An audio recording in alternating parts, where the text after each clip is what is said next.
Have you ever looked up at the night sky and wondered where it all began?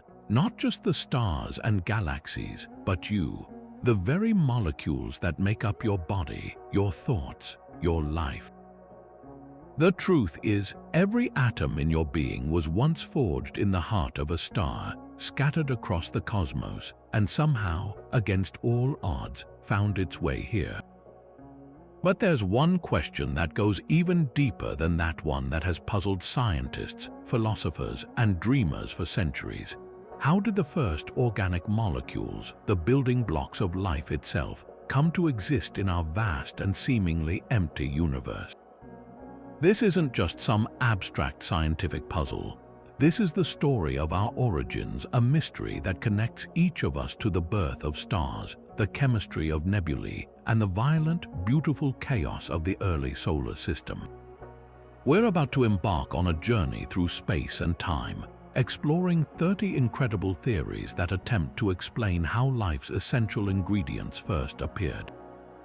Some of these ideas will feel like science fiction organic compounds raining down from comets, molecules assembling on icy dust grains in deep space, or even reactions powered by lightning in Earth's primordial atmosphere. Others might challenge everything you thought you knew about where and how life could begin. I promise you, by the time we're done, your perspective on the universe and our place within it will never be the same. This is more than a list of theories, it's a voyage to the very edges of what we understand and what we're still struggling to comprehend. So settle in, open your mind, and get ready to see the cosmos and yourself in a whole new light. Our journey begins not on a planet, but in the vast, seemingly empty expanses between the stars. Picture a place of profound darkness and cold, where temperatures hover just a few degrees above absolute zero. This is the heart of a giant molecular cloud, a cosmic nursery where new stars are born. But these clouds are far from empty. They are filled with a sparse fog of mostly hydrogen gas and tiny, dusty grains of silicate and carbon. And it is in these frigid, isolated depths that one of the most compelling theories suggests the very first seeds of life's chemistry were sown. In the emptiness of space, the rules of chemistry are rewritten. On Earth, complex molecules often need warmth and liquid water to form. But out there, in the cold vacuum, a different kind of alchemy takes place.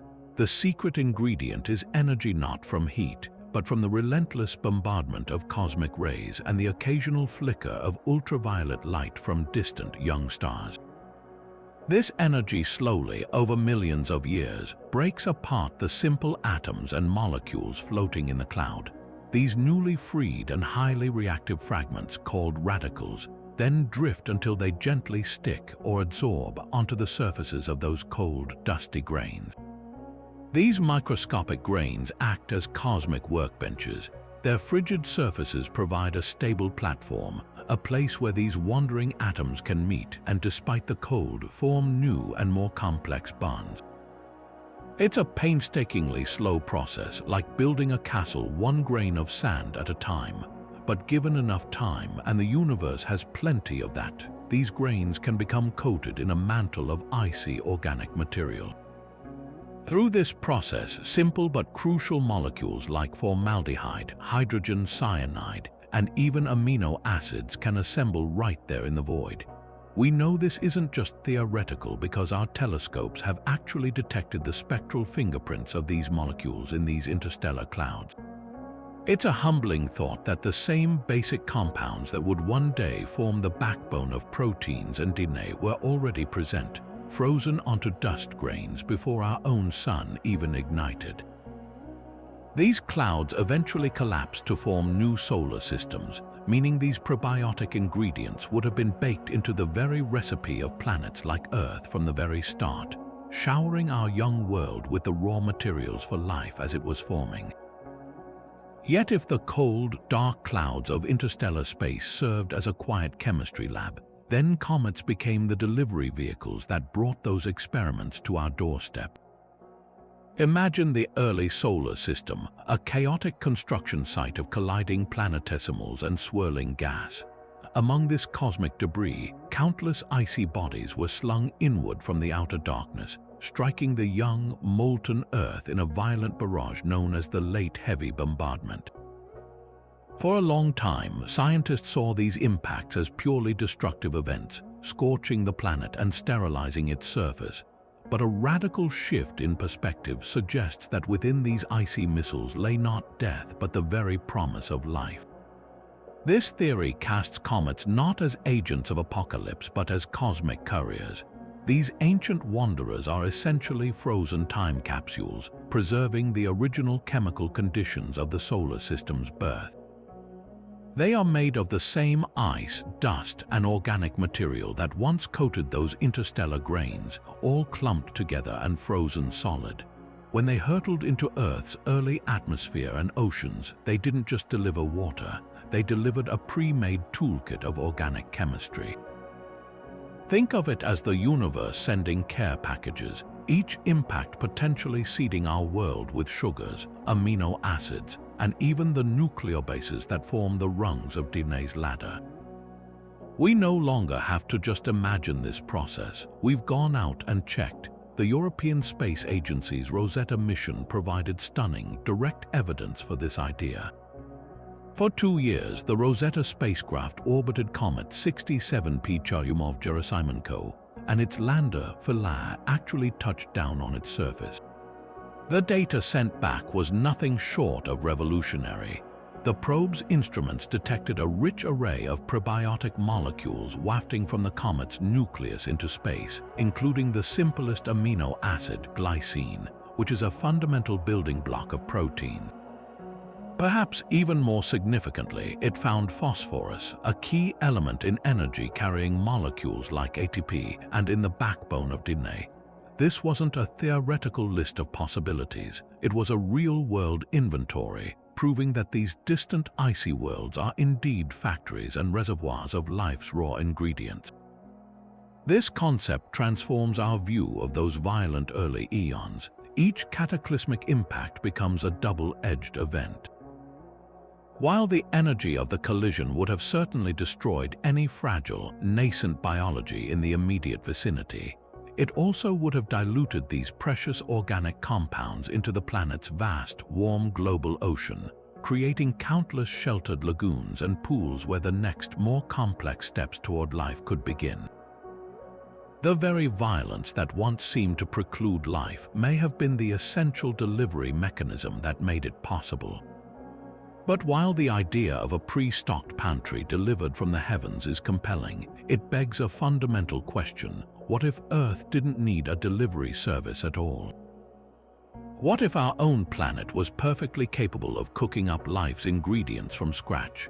This brings us to one of the most famous and influential experiments in all of science, a project that began not in the depths of space, but in a University of Chicago laboratory in the early 1950s. A young graduate student named Stanley Miller, working under the guidance of his brilliant advisor Hydrothermal, decided to put a bold hypothesis to the test. Scientists like Alexander Oparin and J.B.S. Haldane had speculated that Earth's early atmosphere, rich in gases like methane, ammonia, and hydrogen, and energized by powerful sources like lightning and ultraviolet radiation, could have been a giant chemical reactor. Miller and Urey set out to simulate these exact conditions on a miniature scale in their lab. Their apparatus was elegantly simple, yet its implications were universe-altering. They constructed a closed system of glass flasks and tubes. One flask held water, representing the ancient ocean. This was heated to produce water vapor, which then circulated into a larger flask filled with their theorized primitive atmosphere, methane, ammonia, and hydrogen. In this chamber, they simulated the violent energy of ancient lightning storms with a continuous spark from a pair of electrodes. The resulting mixture was then cooled, condensing the products back into a liquid that trickled down into a trap, representing rain falling back into the primordial sea. The experiment ran continuously for a week. What Miller found when he analyzed the contents of that trap was nothing short of astonishing. the once clear water had turned a deep, murky red and brown. Chemical analysis revealed that this primordial soup was teeming with organic compounds. Most importantly, Miller had successfully synthesized several amino acids, the very building blocks of proteins and, by extension, life itself. From a handful of simple, inorganic gases and a jolt of electricity, he had created the fundamental ingredients of biology. The impact of this single experiment was seismic. It was the first tangible, reproducible evidence that the basic molecules of life could form under plausible early Earth conditions. It suggested that our planet was not a passive recipient of life's precursors, but an active, prolific factory for them.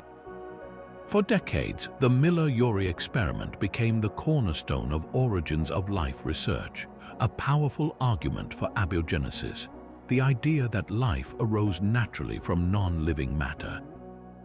It painted a picture of a young Earth where every lightning strike and volcanic eruption was potentially adding another pinch of organic material to a simmering global broth, steadily enriching it until it was ripe for the next, more complex step. Yet for all its groundbreaking success, the Miller-Urey experiment left us with a complicated legacy. In the decades that followed, geochemists began to raise a serious challenge.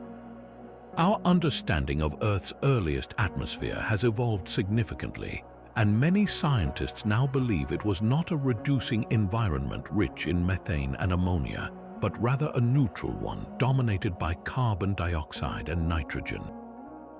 When later experiments tried to replicate Miller's work with these more accurate gas mixtures, the yields of amino acids plummeted dramatically.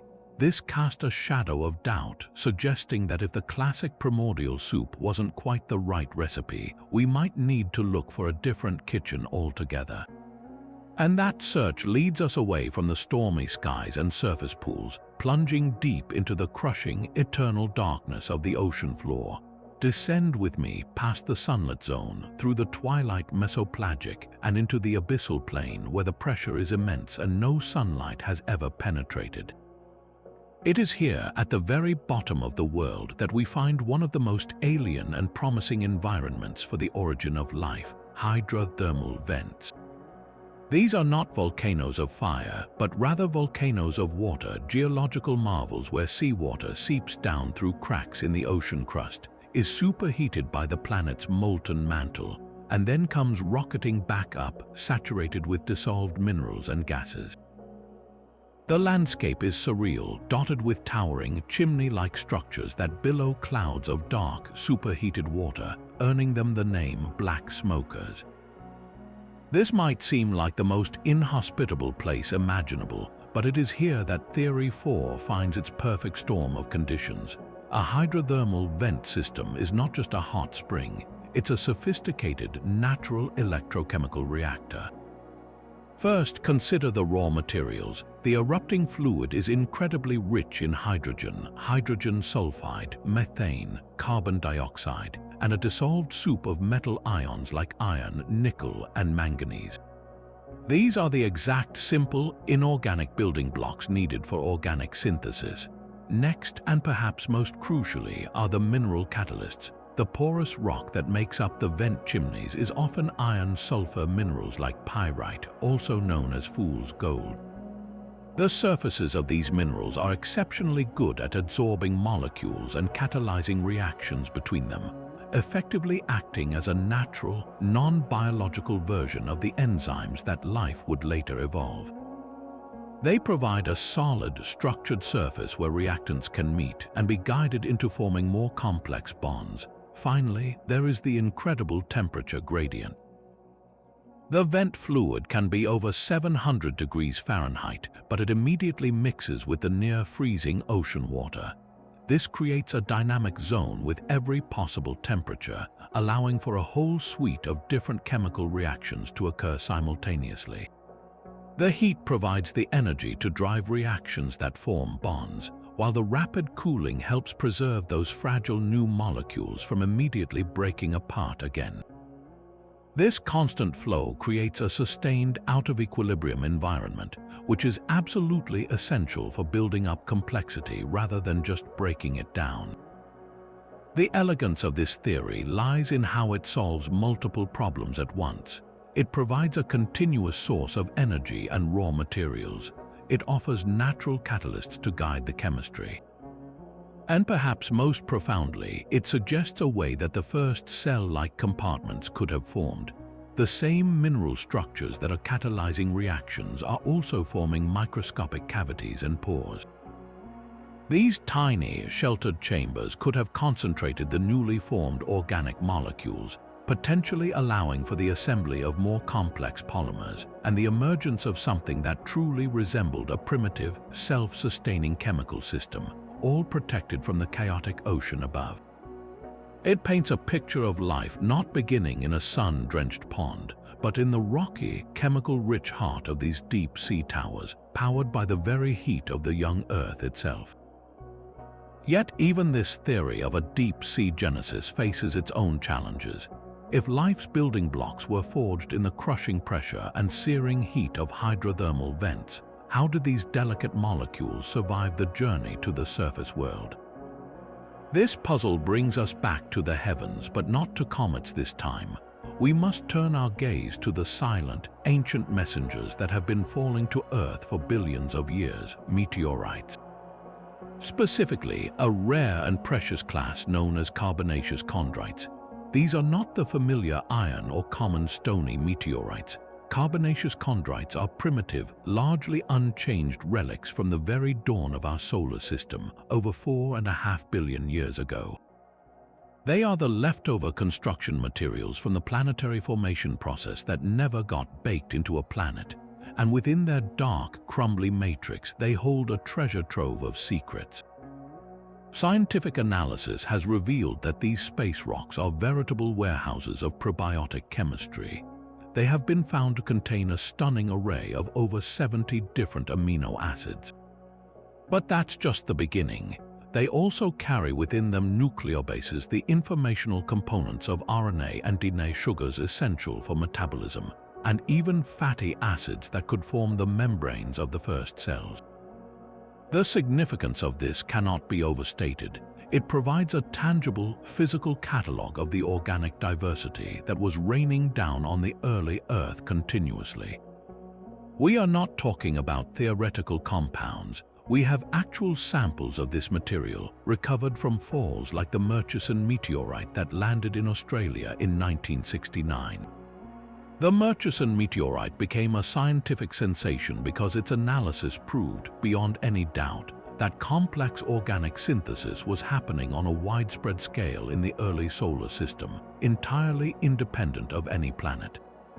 The sheer variety of amino acids found within it, including many that are common in terrestrial life, presents a powerful case for an extraterrestrial contribution to Earth's primordial soup. This theory elegantly complements others we've explored. It doesn't necessarily replace the idea of atmospheric or hydrothermal synthesis. It supercharges it. Imagine the young Earth, its surface still cooling, its oceans beginning to form. From above, a steady drizzle of carbon-rich asteroids and meteorites delivers a concentrated infusion of pre-made organic compounds. This cosmic delivery would have been especially heavy during the late heavy bombardment, potentially depositing billions of tons of this precious material across the globe. This external source could have provided a critical jump start, significantly enriching the planet's organic inventory and dramatically increasing the chances that somewhere, in some tidal pool or near a hydrothermal vent, the right combination of molecules would come together to cross the threshold into a living system. It suggests that our planet's chemistry was not working alone, but was instead receiving regular care packages from the cosmos, each one adding another piece to the intricate puzzle of life. But what if Earth wasn't just receiving raw ingredients, but something far more advanced? This leads us to one of the most daring and mind-expanding theories of all, panspermia. The word itself comes from Greek, meaning seeds everywhere, And the hypothesis proposes exactly that: the idea that the actual seeds of life, perhaps even in the form of fully formed microorganisms, are ubiquitous throughout the cosmos, hitchhiking on asteroids, comets, and dust grains. In this radical view, Earth was not the kitchen where the first meal was cooked. It was merely the welcoming restaurant where a dish prepared in another galaxy was finally served. The core logic of panspermia rests on the incredible resilience of life as we know it. We have discovered extremophile bacteria on Earth thriving in conditions once thought impossible, in boiling geothermal vents, in the crushing pressures of the deep ocean, and even frozen solid within Antarctic ice for millions of years. We've also conducted experiments in low Earth orbit, like on the outside of the International Space Station, where hardy organisms like tardigrades and certain bacteria have survived the brutal vacuum of space, intense radiation, and wild temperature swings for years. This proves that at least some forms of life possess a toughness that could, in theory, withstand an interstellar journey. The proposed mechanism for this cosmic dispersal is fascinating. Imagine a large asteroid slamming into a life-bearing world like Mars in its distant, wetter past. The impact would launch enormous amounts of crustal material, some of it containing protected microbes, out into space. These now lifeless rocks become natural spacecraft, shielding their tiny passengers from radiation within their interior. They could then travel for millions of years through the void of space, eventually being captured by the gravity of another star system. When one of these fragments enters a new planet's atmosphere and lands in a suitable environment, like a warm, watery Earth, the dormant microbes could reanimate and begin colonizing their new home. This theory elegantly sidesteps the immense challenge of abiogenesis the moment non-life becomes life, by simply suggesting it happened somewhere else, under conditions that might have been far more favorable and at a much earlier time in the universe's history. It transforms the question from "how did life start on Earth" to "how did life get to Earth?" This doesn't make the mystery any smaller, but it does relocate it, placing our origins on a truly galactic stage. It suggests that life could be a fundamental property of the universe, as natural and widespread as star formation, waiting for the right conditions to take root and flourish. While still a highly controversial idea lacking definitive proof, panspermia challenges our earthly parochialism and forces us to consider that we may all be descendants of interstellar travelers, the children of stars in the most profound sense. While the depths of the ocean and the far reaches of space offer compelling origins for life's ingredients, we must also consider the most abundant and relentless energy source available to our young planet, the Sun itself. Our star, in its fiery youth, was a far more volatile and active body, emitting intense levels of ultraviolet radiation. This constant barrage of high-energy light, which would be lethal to most life today, may have been the very spark that ignited the engine of prebiotic chemistry right here in Earth's atmosphere and shallow waters. This theory suggests that our planet's first organic molecules were essentially cooked by sunlight. To understand how, we need to revisit the nature of Earth's early atmosphere. While it may not have been the methane-rich mix Miller and Urey first envisioned, it was certainly devoid of the protective ozone layer we have now. This meant that UV radiation from the sun poured onto the surface virtually unattenuated. Now picture the simple gases that were present: carbon dioxide, nitrogen, water vapor, and perhaps smaller amounts of carbon monoxide and hydrogen. Individually, these molecules are fairly stable and inert. But when a powerful photon of ultraviolet light slams into one of them, it can break the molecule apart, creating highly reactive fragments known as radicals. These radicals are the key. They are desperate to form new bonds, and in the chaotic dance of the upper atmosphere or at the air-water interface of the early oceans, they constantly collide with other molecules and fragments. This frenzy of activity, driven purely by solar energy, can lead to the formation of more complex compounds, For instance, a hydrogen radical could bond with a nitrogen radical to form hydrogen cyanide, a crucial intermediate molecule that is a veritable Swiss Army knife for prebiotic chemistry. Hydrogen cyanide molecules can then readily link together or react with other simple compounds like formaldehyde, which can also form under UV light, setting off a cascade of reactions that ultimately yield amino acids, sugars, and the nucleobases for genetic material. This process isn't confined to the gas phase. The shallow lakes, lagoons, and even the surface film of the vast primordial ocean would have acted as perfect natural photochemical reactors. UV light penetrating the top layers of these water bodies could have provided the energy to drive similar reactions in a liquid environment, where newly formed compounds would be immediately dissolved and protected from breaking down further. Some experiments have even shown that when simple chemicals like hydrogen cyanide are dissolved in water and exposed to ultraviolet light, they form a rich variety of biological building blocks with remarkable efficiency. This creates a powerful image of our planet's first continents, where every sunlit puddle and tidal pool was a potential cradle, quietly simmering with complex chemistry under the relentless glare of a young, fierce sun. The elegance of photochemical synthesis lies in its simplicity and ubiquity. Unlike hydrothermal vents, which are localized to specific geological hotspots, or comet impacts, which are sporadic events, sunlight bathed the entire planet continuously for billions of years. It represents a constant planet-wide driver of organic chemistry, ensuring that no potential niche was left unexplored. It suggests that the foundation for life was being laid down not in some hidden, exotic location, but everywhere the light touched, turning the entire Earth into a giant, non-biological photosynthesis machine, slowly but surely building complexity from simplicity under the open sky. But for all the power of sunlight and the chaos of lightning, there's a fundamental leap between creating a soup of simple organic molecules and assembling them into the complex, information-carrying polymers essential for life. How do you get from a scattered alphabet of amino acids to the precise sentences of a protein, or from a random mix of nucleotides to a chain of RNA?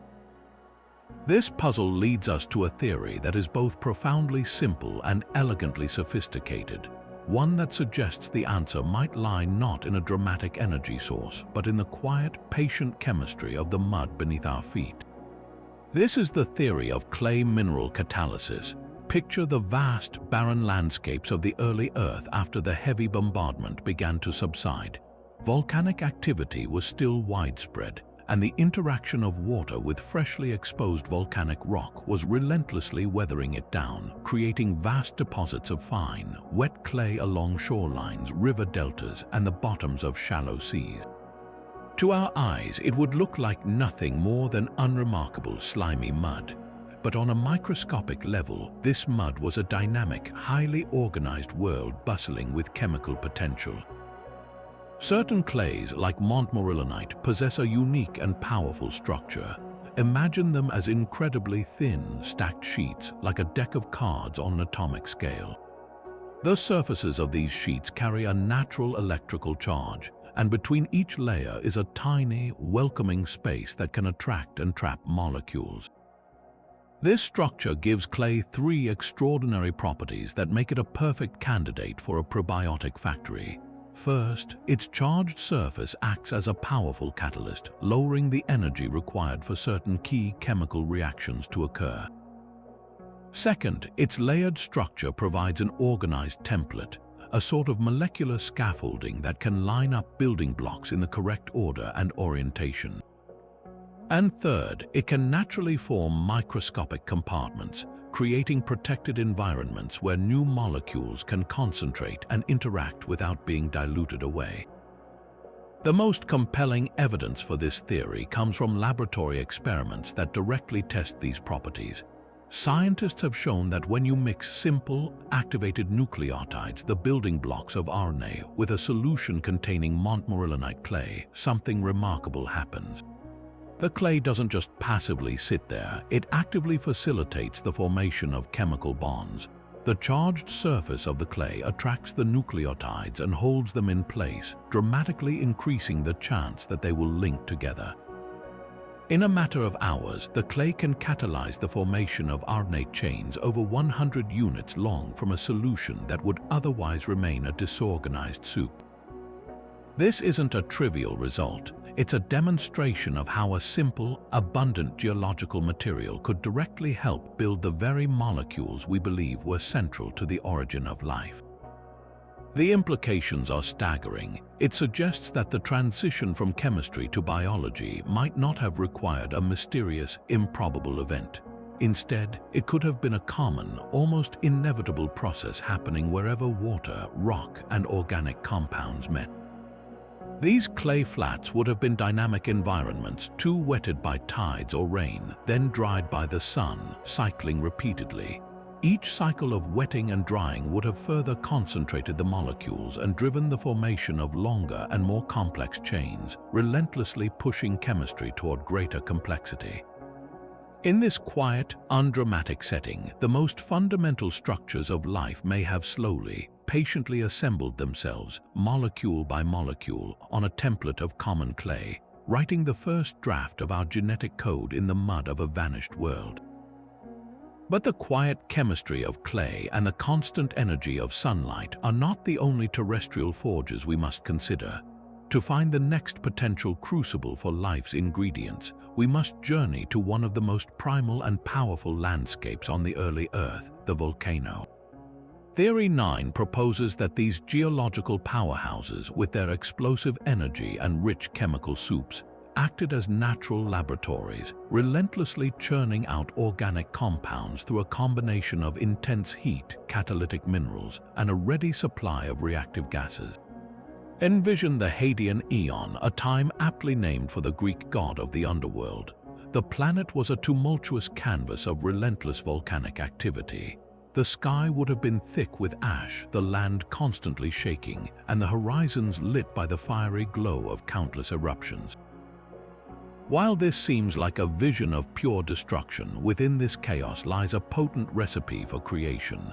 A single volcanic system is not just a mountain of lava, it is a complex, multi-stage chemical reactor. It begins deep underground, where water percolating through the crust is superheated by the magma chamber below.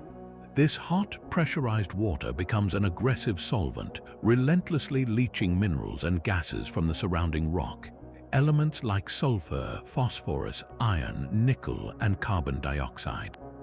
As this mineral-rich fluid rises and reaches the surface, it doesn't always erupt violently. It often emerges in the form of scorching hot springs, bubbling mud pots, and vast fumarole fields, cracks in the Earth's crust that belch out immense plumes of steam and gas. These gaseous emissions are the key. A volcanic vent releases a powerful mix of reducing gases, including carbon monoxide, carbon dioxide, hydrogen sulfide, and hydrogen gas. This combination is strikingly similar to the gaseous blend used in the Miller-Urey experiment, and here, nature itself was providing the spark. The catalysts were everywhere. The entire landscape surrounding a volcano is coated in fresh, fine-grained volcanic ash and pumice. These minerals, particularly ones rich in iron and sulfur, have incredibly reactive surfaces. As the hot volcanic gases billow forth and mix with the cooler atmosphere, they pass over and through these vast deposits of ash. The mineral surfaces act as a catalyst, facilitating reactions between the gases. Laboratory experiments have perfectly demonstrated this process, known as Fischer-Tropsch type synthesis.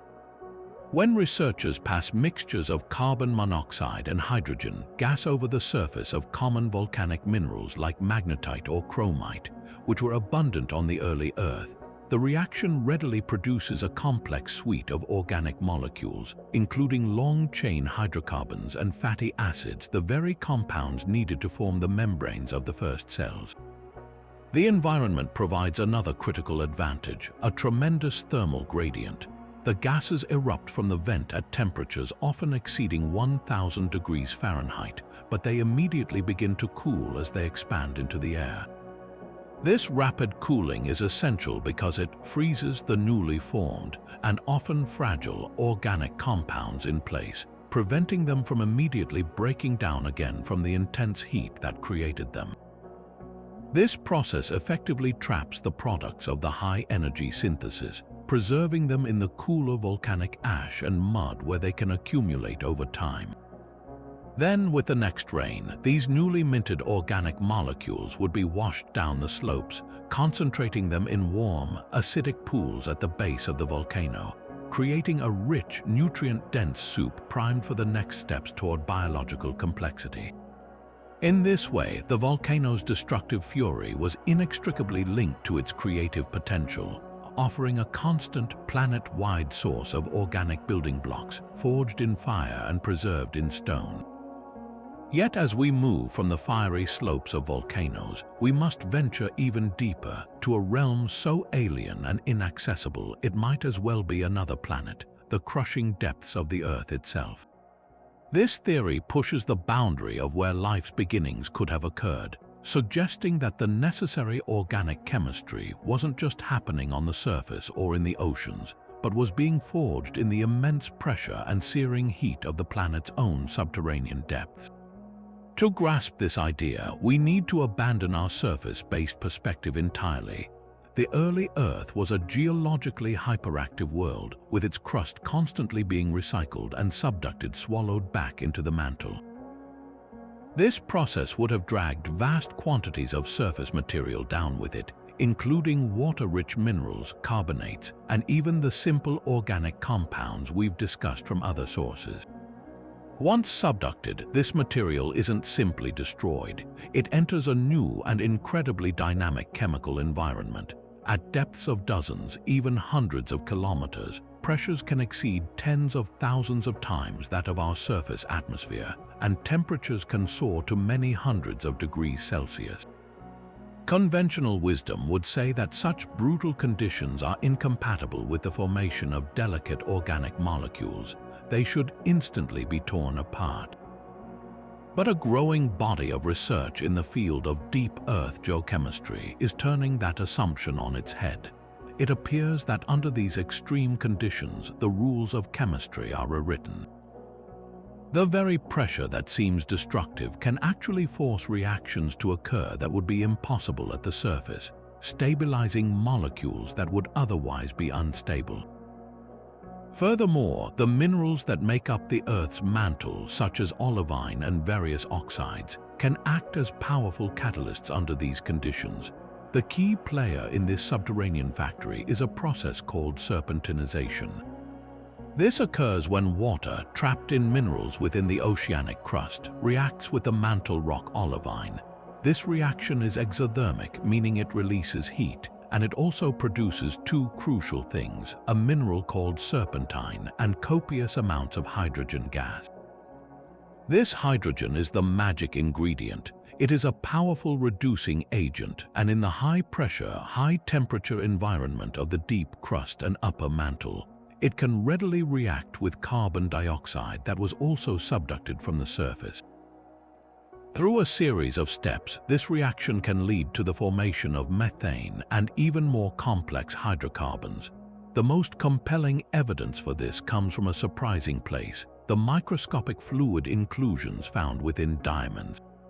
Diamonds form deep within the mantle under those extreme pressures and temperatures, and as they grow, they can trap tiny bubbles of the surrounding fluid. Scientists have analyzed these ancient time capsules and found that they can contain not just methane, but also traces of even more complex organic molecules. This proves that the deep Earth is not a chemical dead zone. It is an active organic chemist capable of synthesizing the building blocks of life entirely independent of the surface world. But how do these deep Earth creations find their way back to the light? The same powerful geological forces that buried the ingredients provide the elevator back up. Volcanic activity, the very process that makes this theory so compelling, serves as the return mechanism. Magma rising from the mantle can carry these newly formed compounds with it, releasing them into the crust and eventually to the surface through volcanic vents and fissures. Hydrothermal systems, which extend deep into the crust, can also tap into these reservoirs, bringing their reduced gases and organic products up to the seafloor. This creates an incredible planetary scale cycle. Surface materials are constantly being drawn down into the abyss, transformed under immense pressure and heat into new organic compounds, and then eventually return to the surface to enrich the primordial soup. It suggests that our entire planet, from its core to its atmosphere, was actively participating in the great project of creating life, with its deepest, most hidden layers working tirelessly as a crucible for our chemical origins. While volcanoes churn deep within the earth and sunlight bathes its surface, the early skies above were staging their own spectacular, energetic display, one that provides perhaps the most iconic image of how life might have begun. This theory takes us back to the atmosphere, but not for the quiet photochemistry of ultraviolet light. Instead, we turn to the sudden, violent, and awe-inspiring power of lightning. The concept is simple yet profound. The colossal energy of a lightning bolt could have been the spark that literally shocked simple atmospheric gases into becoming the complex molecules of life. To truly appreciate this idea, you have to mentally transport yourself to the Hadean or early Archean eon. The planet was a vast, turbulent world, far more geologically and meteorologically active than it is today. Volcanic outgassing would have filled the air with a potent mixture of water vapor, carbon dioxide, nitrogen, carbon monoxide, methane, and hydrogen sulfide. And with this charged atmosphere came weather of unbelievable ferocity. Constant planet-wide electrical storms would have raged, with lightning forks of immense power lancing from the sky to the ground and crackling between thick, ash-laden clouds. Each one of these strikes was a momentary bolt of pure energy, a natural laboratory experiment happening millions of times per day. The physics of what happens in that instant is incredible. A lightning bolt can heat the air around it to temperatures 5 times hotter than the surface of the sun. This sudden, intense thermal pulse doesn't just warm the gases, it utterly shreds them. The powerful electrical energy rips the stable molecules apart, creating a soup of wildly reactive atoms and molecular fragments known as radicals. Then, in the immediate, rapid cooling that follows the flash, these desperate radicals violently collide and snap together into new, more stable configurations. It's in this chaotic aftermath that simple molecules like water and methane can be forged into more complex ones like formaldehyde and hydrogen cyanide. These two compounds are particularly important because they are the critical gateways to an entire universe of prebiotic chemistry.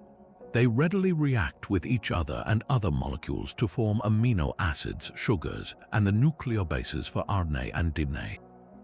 This isn't just a compelling thought experiment. It's the very principle that made the Miller-Urey experiment so groundbreaking. Stanley Miller's continuous spark was a stand-in for those ancient lightning strikes, and the spectacular results he achieved demonstrated the raw potential of this energy source. But the story doesn't end with a single bolt from the blue. The real power of this theory lies in its scalability and ubiquity. While a hydrothermal vent is a localized event and a comet impact is a rare cataclysm, lightning was a constant planet-wide phenomenon. Every single storm happening anywhere on Earth was contributing its own small batch of organic compounds to the global inventory. The resulting molecules would then have been washed out of the sky by rain, steadily enriching the oceans, lakes, and rivers below with a continuous drizzle of prebiotic material. This creates a powerful picture of a planet where the very weather was conspiring to create the conditions for life, turning the atmosphere into a vast, endless reactor and delivering its products directly into the waiting primordial soup. But while the skies roared with lightning and the planet's interior churned with volcanic fire, there is another, far more subtle and pervasive energy source that may have quietly powered the chemistry of life's origins over unimaginably vast stretches of time. This theory asks us to consider the very rocks beneath our feet not as passive, inert matter, but as natural batteries, slowly and steadily releasing energy from the faint, persistent decay of radioactive elements locked within them. To understand this, we must shift our perspective from the dramatic, high-energy events of storms and impacts to a timescale of deep geological patience. The early Earth was naturally rich in unstable, radioactive isotopes like uranium-238, potassium-40, and thorium-232. These elements were incorporated into the very minerals that formed the planet's first crust. And while a single radioactive decay event releases a minuscule amount of energy, its power lies in its relentless, unwavering constancy. These elements decay at a fixed, predictable rate, meaning that for millions upon millions of years, a lump of granite or a layer of sediment would have been gently warmed from within, emitting a steady trickle of ionizing radiation in the form of alpha particles, beta particles, and gamma rays. This constant, low-level radiation could have served as a perfect, sustainable engine for prebiotic chemistry. Imagine a porous, water-rich rock formation deep within the Earth's crust or sitting on the ocean floor. Groundwater percolating through its tiny fissures and pores would have carried dissolved simple gases like carbon dioxide, nitrogen, and water itself. As the radiation from the rock's own minerals emanated outward, it would have done exactly what lightning or UV light did, but at a much slower and more controlled pace. The energy from each decay event would have been absorbed by the water molecules, ripping them apart to create a rich soup of highly reactive species, including hydronium ions, hydrated electrons, and most importantly, hydrogen radicals. These radicals are the universal drivers of reduction chemistry, and in this sheltered, mineral-rich environment, they could have readily reacted with the surrounding carbon dioxide and nitrogen to form the now familiar critical intermediates: formic acid, formaldehyde, hydrogen cyanide, and ammonia. The environment of the rock itself is the other half of this elegant equation. The mineral surfaces, particularly clays and metal sulfides, would have provided the perfect catalytic scaffolds to organize these newly formed molecules and facilitate their assembly into more complex chains. The porous structure of the rock would have acted as a natural, three-dimensional reactor, with countless microscopic channels and chambers trapping and concentrating the products, protecting them from being broken down again, and allowing them to interact over geological timescales. This isn't a process that would take days or years. It would unfold over hundreds of thousands of years, providing an almost inexhaustible amount of time for complexity to arise from simplicity through trial and error. We even have a modern analog that demonstrates this process is not just theoretical. In places like the Oklo mine in Gabon, Africa, scientists have found evidence of natural nuclear fission reactors that operated in uranium-rich rock deposits nearly 2 billion years ago. The geological conditions allowed for a self-sustaining nuclear chain reaction, and the analysis of the surrounding rock shows clear evidence that the radiation from these reactors altered the chemistry of the minerals and water around them. While these are extreme examples, they prove the fundamental principle that radioactive decay can be a potent driver of long-term chemical change. This theory presents a profoundly different vision of life's dawn, not a sudden, brilliant flash of lightning, but a slow, patient simmering deep within the Earth's stony heart, powered by the faint, ancient heartbeat of the planet's own radioactive decay, tirelessly working to assemble the pieces of life one molecule at a time across the eons. While the raw energy of lightning and the patient warmth of radioactive decay provided crucial power, they alone couldn't guarantee that simple molecules would find each other and link up in the right ways. For that, the early Earth needed a stage, a place where the chemical players could be brought together, organized, and guided toward complexity. This brings us to a theory that gives a starring role to the seemingly ordinary rocks and minerals that covered the young planet, suggesting that their surfaces acted as the very first workshops for life's construction. This idea, often called surface-mediated catalysis, proposes that common minerals provided much more than just a physical backdrop. They were active participants in the origin of life. The concept hinges on three simple but powerful properties of certain minerals: their ability to attract and concentrate molecules, their talent for lowering the energy required for key reactions, and their potential to provide a structured template that could impose order on chemical chaos. It's the difference between trying to assemble a delicate watch by tossing the parts into a swirling tornado versus having an organized workbench with clamps and guides to hold everything perfectly in place. Among the most promising candidates for this primordial workbench is the glittering mineral pyrite, commonly known as fool's gold. Pyrite has a unique crystalline structure that leaves its surface with a peculiar and powerful feature: what scientists call a positively charged Lewis acid surface. In the watery environment of the early Earth, this positive charge acts like a magnet for negatively charged molecules. The early oceans would have been rich in simple, negatively charged carbon-based compounds, and pyrite's surface would have drawn them in, effectively concentrating them from the vast, dilute ocean into a dense, reactive film. This concentration effect is critical because it dramatically increases the chances that these molecules will bump into each other and react, turning a rare event into a common occurrence. But pyrite does more than just gather the ingredients, it also helps cook them. Its surface chemistry can catalyze or dramatically speed up specific reactions. For instance, it can help facilitate the crucial reaction between carbon monoxide and hydrogen sulfide to produce acetate, a simple molecule that sits at the heart of the metabolic pathways used by the most ancient life forms we know of. This isn't just speculation. Laboratory experiments have successfully used pyrite to drive this very reaction, demonstrating how a common mineral could have helped bootstrap the precursor to biological metabolism, all without a single enzyme or living cell in sight. Another fascinating mineral in this story is zinc sulfide. While perhaps less common overall than pyrite, it would have been abundant in specific locations, particularly around deep-sea hydrothermal vents where hot, mineral-rich fluids spew into the cold ocean. Zinc sulfide has a special talent that pyrite lacks. It is a semiconductor. This means that when it absorbs energy from, say, the faint ultraviolet light that could penetrate to certain ocean depths, it can use that energy to drive chemical reactions on its surface. Essentially, a grain of zinc sulfide could act like a tiny, natural solar panel, converting light energy into chemical energy. Researchers have shown that ultraviolet light shining on zinc sulfide in water can efficiently reduce carbon dioxide to formate and other simple organic acids.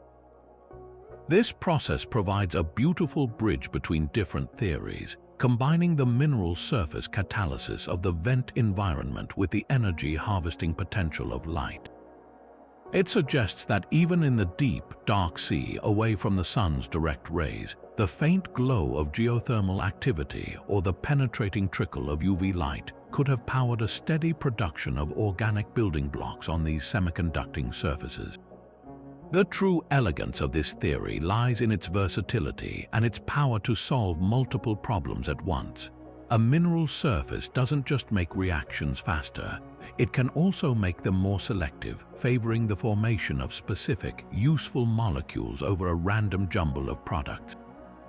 Furthermore, these surfaces could have played a role in the next great leap forward, the formation of cell-like compartments. The tiny pores and gaps in a rock or between mineral grains create natural, microscopic test tubes where newly formed compounds could be sheltered and concentrated, allowing them to interact further without being immediately diluted away by the surrounding water. In this view, the barren, rocky landscape of the early Earth was in fact a bustling, planet-wide laboratory, with every beach, tidal pool, and hydrothermal vent offering its own mineral workbench, tirelessly guiding simple chemistry on its long and patient journey toward biology. Now, let's shift our focus from the planet's fiery interior to its frozen extremities, where a surprisingly elegant and passive process may have solved one of the biggest challenges for life's origins: concentration. Imagine a world where the building blocks of life are being produced in the atmosphere, only to be instantly diluted into a global ocean trillions of times larger. How could these precious molecules ever gather in one place long enough to interact and build something more complex? The answer might lie in a simple, widespread natural phenomenon: the cold trap. Picture Earth's early atmosphere, constantly churning with the organic products of lightning and ultraviolet light molecules like hydrogen cyanide and formaldehyde. These compounds are volatile, meaning they can easily evaporate and exist as a gas. Now envision a powerful atmospheric conveyor belt: wind. These prevailing winds would have swept these gaseous molecules across the entire globe, circulating them from the equator to the poles. When these air masses eventually reached the colder polar regions or were forced to rise over high mountain ranges, the temperature would have plummeted. This is where the magic happens. Cold air has a drastically reduced capacity to hold water vapor and other volatile compounds. Just as your breath condenses into a visible mist on a cold day, these organic gases would have undergone the same process. As the air cooled, the molecules would have been forced to condense out of the atmosphere, not as a liquid but as fine icy crystals or frost, settling onto the cold ground below. This process acts like a planetary-scale distillation apparatus, with the poles and high altitudes functioning as the cooling coil where the valuable products are collected. This isn't a one-time event, it's a continuous cycle. The winds keep delivering a fresh supply of gaseous organics, and the cold keeps condensing and depositing them. Over thousands of years, this would have led to an incredible accumulation. We're not talking about a faint dusting. We could be envisioning vast, icy polar fields or high-altitude glaciers that are rich with a frozen concentrate of prebiotic material, layer upon layer, season after season. These would have been organic reservoirs of immense purity and concentration, far exceeding anything possible in the warm, well-mixed oceans. This theory gains powerful support from a remarkable modern discovery. Scientists analyzing the composition of comets, like the famous 67P, found that their icy nuclei are not just made of water ice. They are laced with an astonishing variety of complex organic molecules. A comet is, in essence, the ultimate cold trap, a frozen body that has been condensing and preserving interstellar chemistry for billions of years in the deep freeze of space. The fact that this process works so effectively on a cosmic scale strongly suggests it would have worked just as effectively in the cold regions of our own early Earth. These localized, organically rich ice deposits would have been pristine environments, shielded from the destructive energy of UV light by overlying ice layers and protected from dilution. When the occasional warmer period arrived, perhaps from a seasonal shift or geothermal activity, sections of this organic slush would melt, creating temporary, incredibly concentrated pools of prebiotic soup. In these specialized, nutrient-dense lagoons, the probability of those all-important next-step reactions, the formation of chains and polymers, would have been astronomically higher, offering a quiet, frozen sanctuary where chemistry could patiently and productively evolve toward biology. While the gentle cold trap offered a methodical way to concentrate life's ingredients, we must also confront the most violent and catastrophic events of the early solar system, because within their destructive power lies a paradoxical and explosive creative force. This theory proposes that the very impacts that once threatened to sterilize the young Earth may have actually been the anvils upon which the first organic molecules were forcibly hammered into existence. This is the concept of impact shock synthesis, where unimaginable energy becomes a chemist. To grasp this, we need to appreciate the sheer violence of the late heavy bombardment. This wasn't a light meteor shower, it was a celestial firing squad with asteroids and comets the size of mountains screaming into the atmosphere at tens of thousands of miles per hour. The energy released in such an event is almost beyond human comprehension. Upon impact, the kinetic energy, the energy of motion, is instantaneously converted into heat and a titanic shockwave that radiates outward through the target rock and the impactor itself. This shockwave creates pressures millions of times greater than our atmosphere and temperatures hotter than the surface of the sun, but only for a fleeting microsecond before everything cools again. This fleeting moment of extreme conditions is the key. It's within this microscopic window of time that shock chemistry occurs. The physics is brutal yet elegant. The sudden, immense pressure of the shockwave literally forces molecules that would normally never react under gentle conditions to violently collide and merge. It's like slamming two cars together at insane speeds. The result is a new, fused wreckage of parts. In chemical terms, the shockwave provides the immense activation energy needed to overcome the natural barriers that keep simple molecules stable and separate. Imagine a barren landscape on the early Earth, its surface primarily composed of simple, inorganic compounds, water, ice, carbon dioxide, ammonia, and iron-rich rocks. Now, a comet made of similar materials smashes into it. The shockwave from the impact would rip through both the comet and the ground, shredding these simple molecules into a plasma of atoms and radicals. Then, in the chaotic expansion and rapid cooling that immediately follows, these fragments are forced to recombine. Laboratory experiments that simulate these conditions using high-powered guns to fire projectiles at targets have proven this works spectacularly well.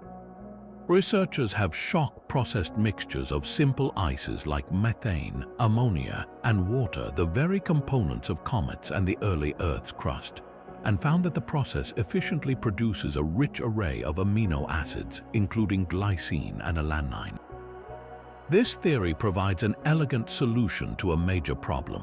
While other processes might create organic molecules in one location, an impact can create them on the spot, anywhere it happens. It doesn't require a specific atmosphere or a special mineral catalyst. It only requires the universal physics of a high-velocity collision. Furthermore, the theory cleverly sidesteps the issue of dilution. The organic molecules aren't formed in a vast ocean.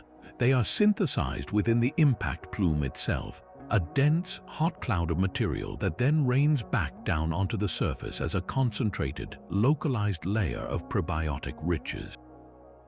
Each major impact could have essentially fertilized an entire region with a fresh, sudden infusion of life's building blocks, literally seeding the crater and its surroundings with the products of its own violence.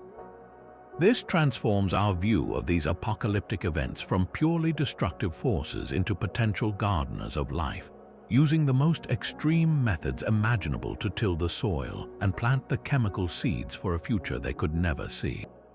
While the Earth's surface and its depths offered powerful forges for prebiotic chemistry, we must return to the sky, to the very air our planet breathed, to find one of the most elegant and continuous processes for building life's ingredients.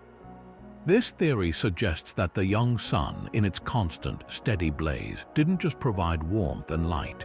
It acted as a master chemist, using its ultraviolet radiation to carefully disassemble and reassemble the simple molecules of the primitive atmosphere in a process known as photolysis. Imagine the raw materials, an atmosphere rich with water vapor, carbon dioxide, nitrogen, and perhaps traces of carbon monoxide and methane, all swirling in a planet-wide gaseous ocean. Individually, these molecules are stable and inert, content to simply exist. But when a high-energy photon of ultraviolet light from the sun strikes one of them, it acts like a precise scalpel, slicing through chemical bonds and creating a chaos of incredibly reactive fragments called free radicals. These radicals are the key. They are atoms or molecules with unpaired electrons, making them desperate to find a partner and form a new, stable bond. In the thin upper reaches of the atmosphere, this creates a frantic, invisible dance. A hydroxyl radical born from a split water molecule might instantly collide with a methane molecule, stealing a hydrogen atom. The methane fragment, now a methyl radical itself, might then careen into a nitrogen atom, forming hydrogen cyanide. This isn't a controlled, step-by-step process. It's a frenzied, probabilistic game of billiards happening quadrillions of times per second across the entire planet. But within that chaos emerges a beautiful order. Through countless random collisions, the most stable combinations persist, and a predictable suite of new molecules begins to accumulate. The most important products of this atmospheric alchemy are the gateway molecules, formaldehyde and hydrogen cyanide. These two compounds are the veritable Swiss Army knives of prebiotic chemistry. Formaldehyde molecules can readily link together in a series of reactions known as the Formose reaction, eventually leading to the formation of sugars like ribose, which is a crucial component of RNA. Hydrogen cyanide is even more prolific. It can polymerize on its own or react with other abundant molecules like ammonia and formaldehyde to form a dazzling array of biological building blocks, including amino acids like glycine and the nucleobases that form the alphabet of our genetic code. The entire upper atmosphere, therefore, becomes a massive diffuse factory, its production lines running 24/7, powered solely by sunlight. This process offers a compelling solution to the problem of dilution. While the vast global ocean would instantly wash away and dilute any local production of organics, the atmosphere acts as a giant reaction vessel where the products can build up in the gaseous phase over time. Then, through rainfall and the simple settling of dust particles coated in these chemicals, the atmosphere would have continuously deposited its organic harvest into the lakes and oceans below. This creates a powerful image of a planet engaged in a constant cycle, the sun breaking molecules apart in the sky, the fragments reassembling into more complex forms, and the rains gently washing this chemical bounty into the waiting primordial soup, delivering a steady, planet-wide drizzle of potential right from the heavens themselves. Yet for all their success in creating the building blocks, a fundamental hurdle remains. How do you string these individual links together to form the long, complex chains essential for life? Amino acids are worthless alone. They need to polymerize into proteins. Nucleotides must connect to form the long informational strands of RNA and DNA. This is where many theories hit a wall, but hydrothermal vent systems offer a uniquely elegant solution, not just for creating the letters of life's alphabet, but for writing its first words and sentences through a process known as hydrothermal polymerization. The challenge of polymerization is twofold. You need energy to form the new bonds, and you need a way to overcome the pesky problem of water. In a watery environment, the chemical reaction that forms a bond between two molecules typically releases a water molecule. This is a reversible process called hydrolysis, and it means that the vast ocean that was so good at concentrating and mixing ingredients is also constantly working to break apart any complex chains that start to form. It's like trying to build a Lego tower in a swimming pool. The water keeps knocking it apart. Hydrothermal systems provide the perfect counter to this.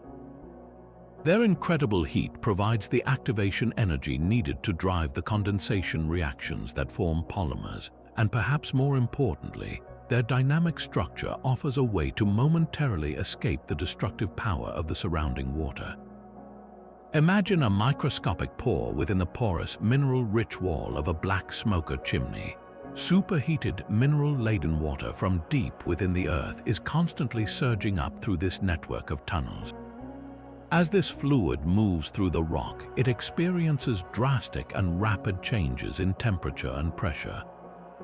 When the hot, pressurized water, saturated with simple organic monomers like amino acids or nucleotides, enters a slightly cooler section of the pore or nears the exit where it mixes with cold seawater, the sudden drop in temperature and pressure can cause the water to flash away or become less effective as a solvent.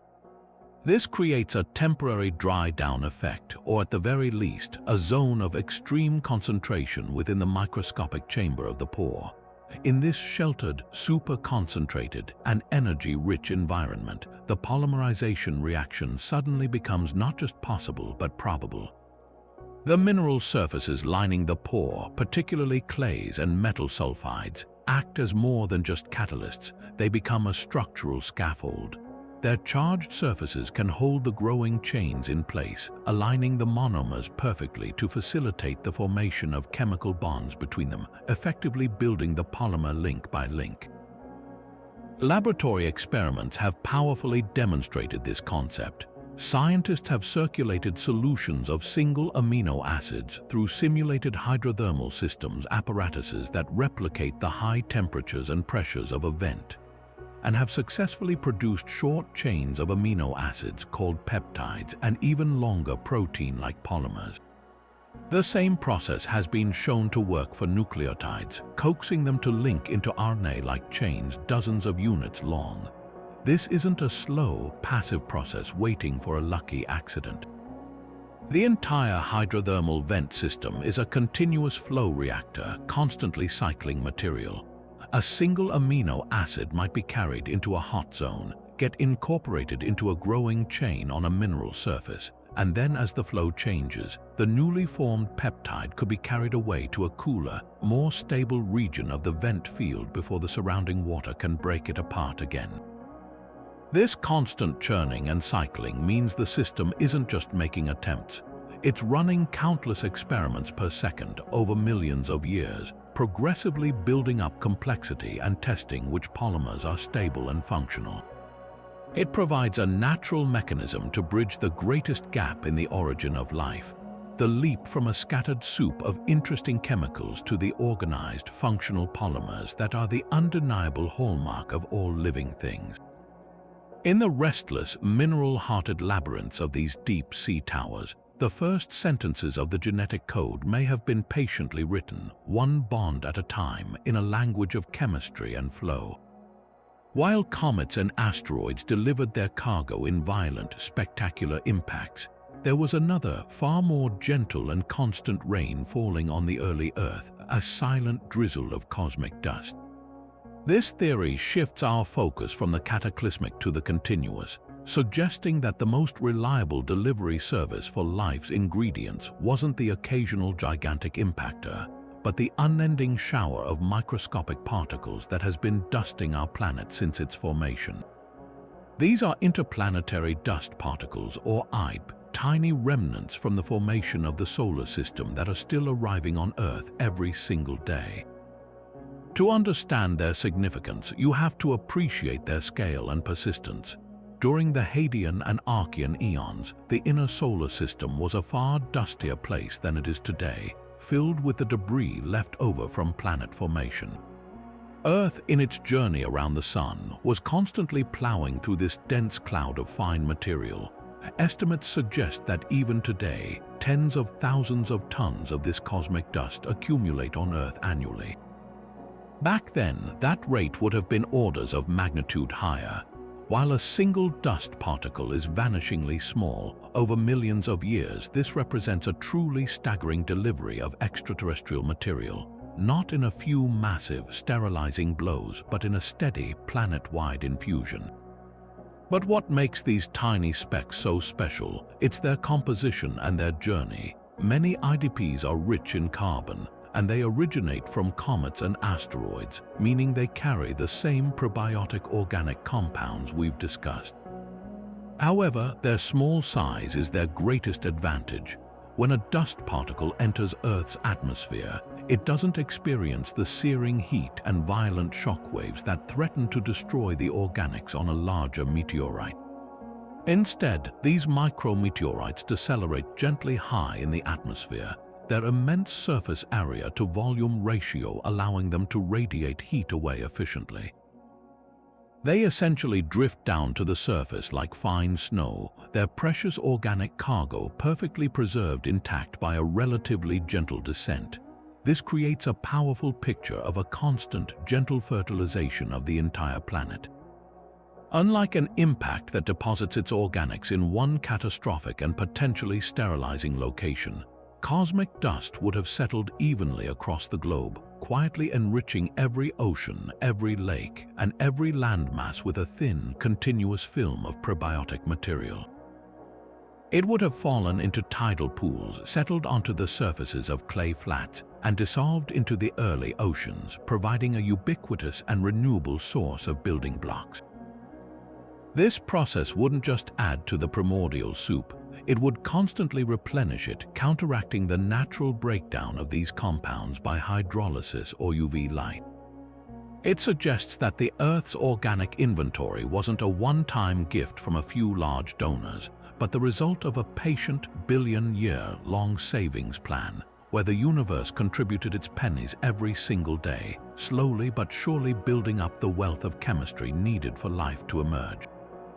While the steady drizzle of cosmic dust provided a planet-wide infusion of organic material, and the violent energy of impacts forged new molecules on the spot, all of these sources faced the same daunting enemy: dilution. The early Earth was a water world, and its global ocean was an immense, unforgiving solvent, constantly working to break apart complex molecules and scatter any promising reactions to infinity. How could fragile chemistry ever hope to organize itself in such a vast, watery soup? The answer might be found in the rhythmic, patient work of the tides, and the quiet, transformative power of evaporation in the world's first shallow basins. Picture the shoreline of the primordial Earth. There are no plants, no animals, just barren rock and the endless sea. But with each passing tide, controlled by the gravitational pull of a much closer moon, seawater repeatedly floods into countless natural basins, rocky depressions, lagoons, and vast, warm, shallow pools. This is where the magic happens. Each high tide brings with it a fresh delivery of organic compounds from the ocean, the products of atmospheric photochemistry, the fragments from cosmic dust, and the output from hydrothermal vents, all mixed into the seawater. As the tide recedes, these pools become isolated from the main ocean, and the relentless sun beats down upon them. Evaporation takes over. Water molecules, being small and light, are the first to escape into the atmosphere, rising as vapor. But the larger, more complex organic molecules are left behind. They cannot evaporate. With every passing hour, as the water volume slowly decreases, the concentration of these dissolved organic compounds skyrockets. What was a faint, dilute teaspoon of ingredients in an Olympic-sized swimming pool can, over many cycles, become a concentrated, potent broth in a single bathtub. This process of repeated flooding and evaporation acts like a natural, planetary-scale concentrating machine, tirelessly working to overcome the ocean's tendency to dilute. This concentration effect is not a minor detail. It is the critical factor that turns possibility into probability. In a vastly dilute solution, two specific amino acids might drift for 1,000 years without ever meeting. But in a highly concentrated tidal pool, they are forced into constant, intimate contact. This dramatically increases the chances that they will collide with enough energy and in the right orientation to form a chemical bond, creating a dipeptide. Furthermore, the same evaporation that concentrates the reactants also helps solve the water problem for polymerization. As the water level drops, the remaining solution can become so rich in organics and salts that it effectively mimics a much drier environment, reducing the water's power to hydrolyze and break apart any new, fragile chains that manage to form. The cycle of wet and dry itself becomes a driver of chemistry. Periods of wetness allow for mixing and new deliveries of material, while periods of dryness push reactions forward that would be impossible in a fully aqueous world. The elegance of this theory is its simplicity and its testability. We can observe this process happening today in salt flats and evaporating lakes. More importantly, scientists have successfully recreated these conditions in the laboratory with powerful results. Experiments have shown that a mixture of amino acids, subjected to repeated cycles of wetting and drying, much like the tides, would provide readily formed peptides and protein-like molecules. The same process works for nucleotides, encouraging them to link up into chains reminiscent of RNA. This isn't a speculative idea. It's a demonstrable, robust process that uses the most fundamental forces of nature, the sun, the moon, and the hydrologic cycle, to relentlessly push chemistry toward greater complexity.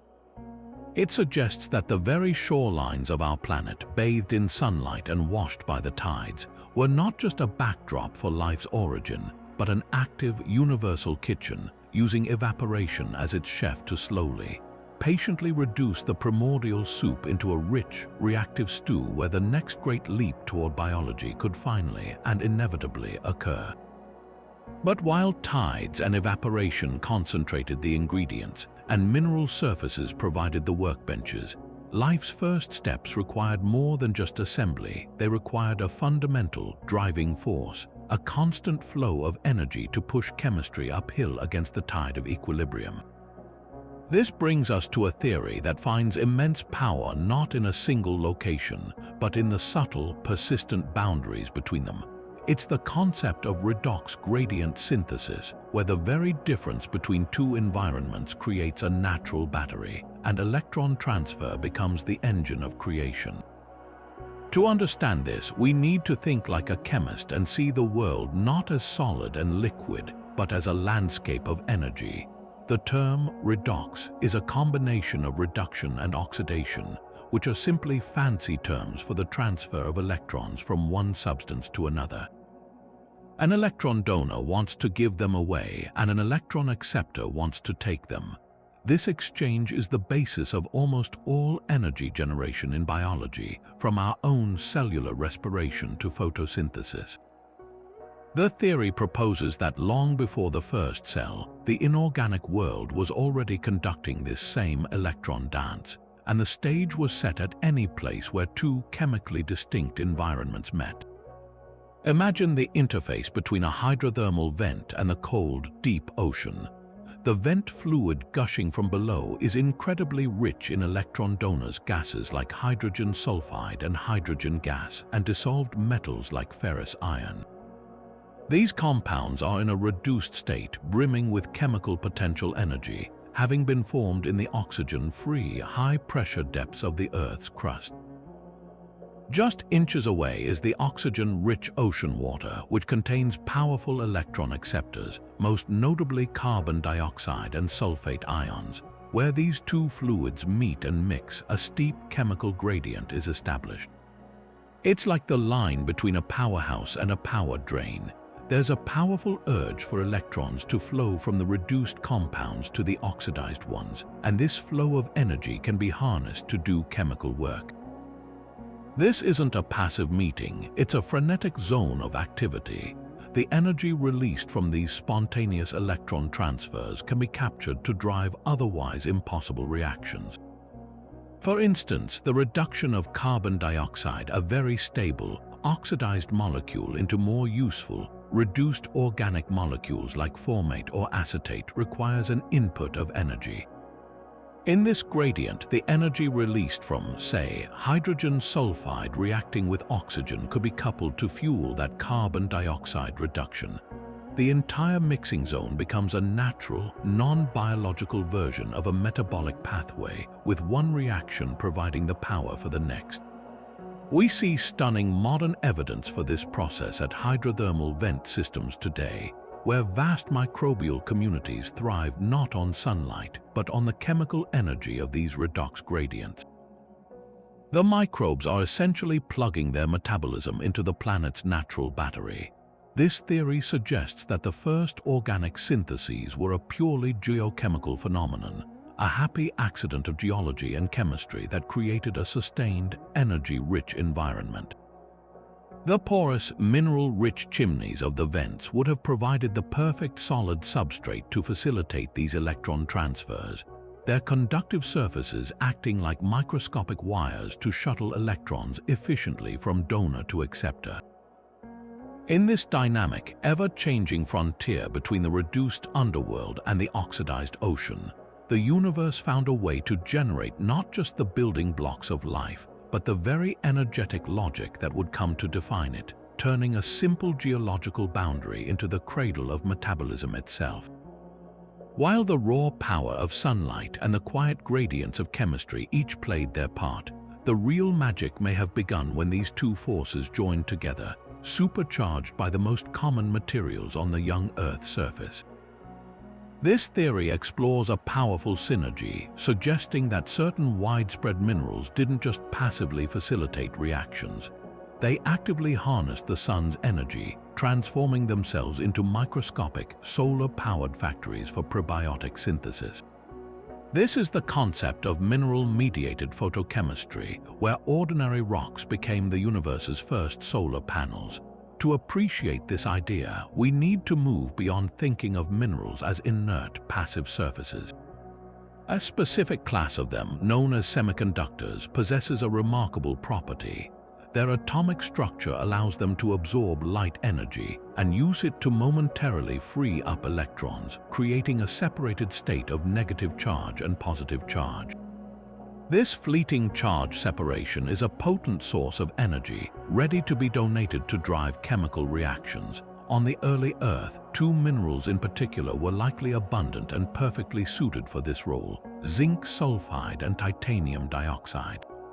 These wouldn't have been rare, glittering crystals. They would have been fine, common dust coating volcanic landscapes and settling across vast sedimentary plains, constantly bathed in the intense ultraviolet light of the young sun. Imagine a tiny grain of zinc sulfide, no larger than a speck of pollen, resting in a shallow, sunlit lagoon. A photon of ultraviolet light strikes its surface. Instantly, the energy is absorbed, exciting an electron and kicking it up to a higher energy level, leaving behind a positively charged hole. This creates a situation akin to a microscopic battery. The excited, high-energy electron is a powerful reducing agent, desperate to give its energy away. Meanwhile, the positively charged hole is a powerful oxidizing agent, eager to grab an electron from something else. This dual action means the mineral grain can now power two different types of reactions simultaneously, all from a single packet of sunlight. The real-world effect of this process is breathtakingly efficient. Laboratory experiments have vividly demonstrated its potential. When researchers illuminate a suspension of zinc sulfide particles in water containing simple, dissolved carbon dioxide, the mineral uses the sun's energy to directly reduce that carbon dioxide into a suite of valuable organic molecules. Formate and acetate are common products, simple organic acids that sit at the very heart of the most ancient metabolic pathways we know of. This isn't a slow, inefficient process. It's a direct, light-driven conversion of a universal atmospheric gas into fundamental biological building blocks, all catalyzed by a common mineral. This mechanism elegantly solves several profound problems at once. Firstly, it provides a highly efficient and targeted way to fix carbon, turning an abundant but inert gas into a reactive, organic form. Secondly, it offers a continuous and widespread energy source. Unlike the sporadic violence of lightning strikes or the localized nature of hydrothermal vents, sunlight bathed the entire planet, meaning this photochemical production could have been happening on a truly planetary scale, anywhere these mineral dusts settled in water.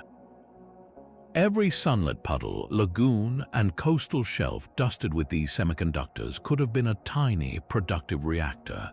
Perhaps most importantly, this process creates a natural path toward complexity. The same photocatalytic reactions that produce simple organics can also facilitate their assembly into chains. The mineral surface doesn't just make the ingredients, it provides the energy and the structured platform to start linking them together.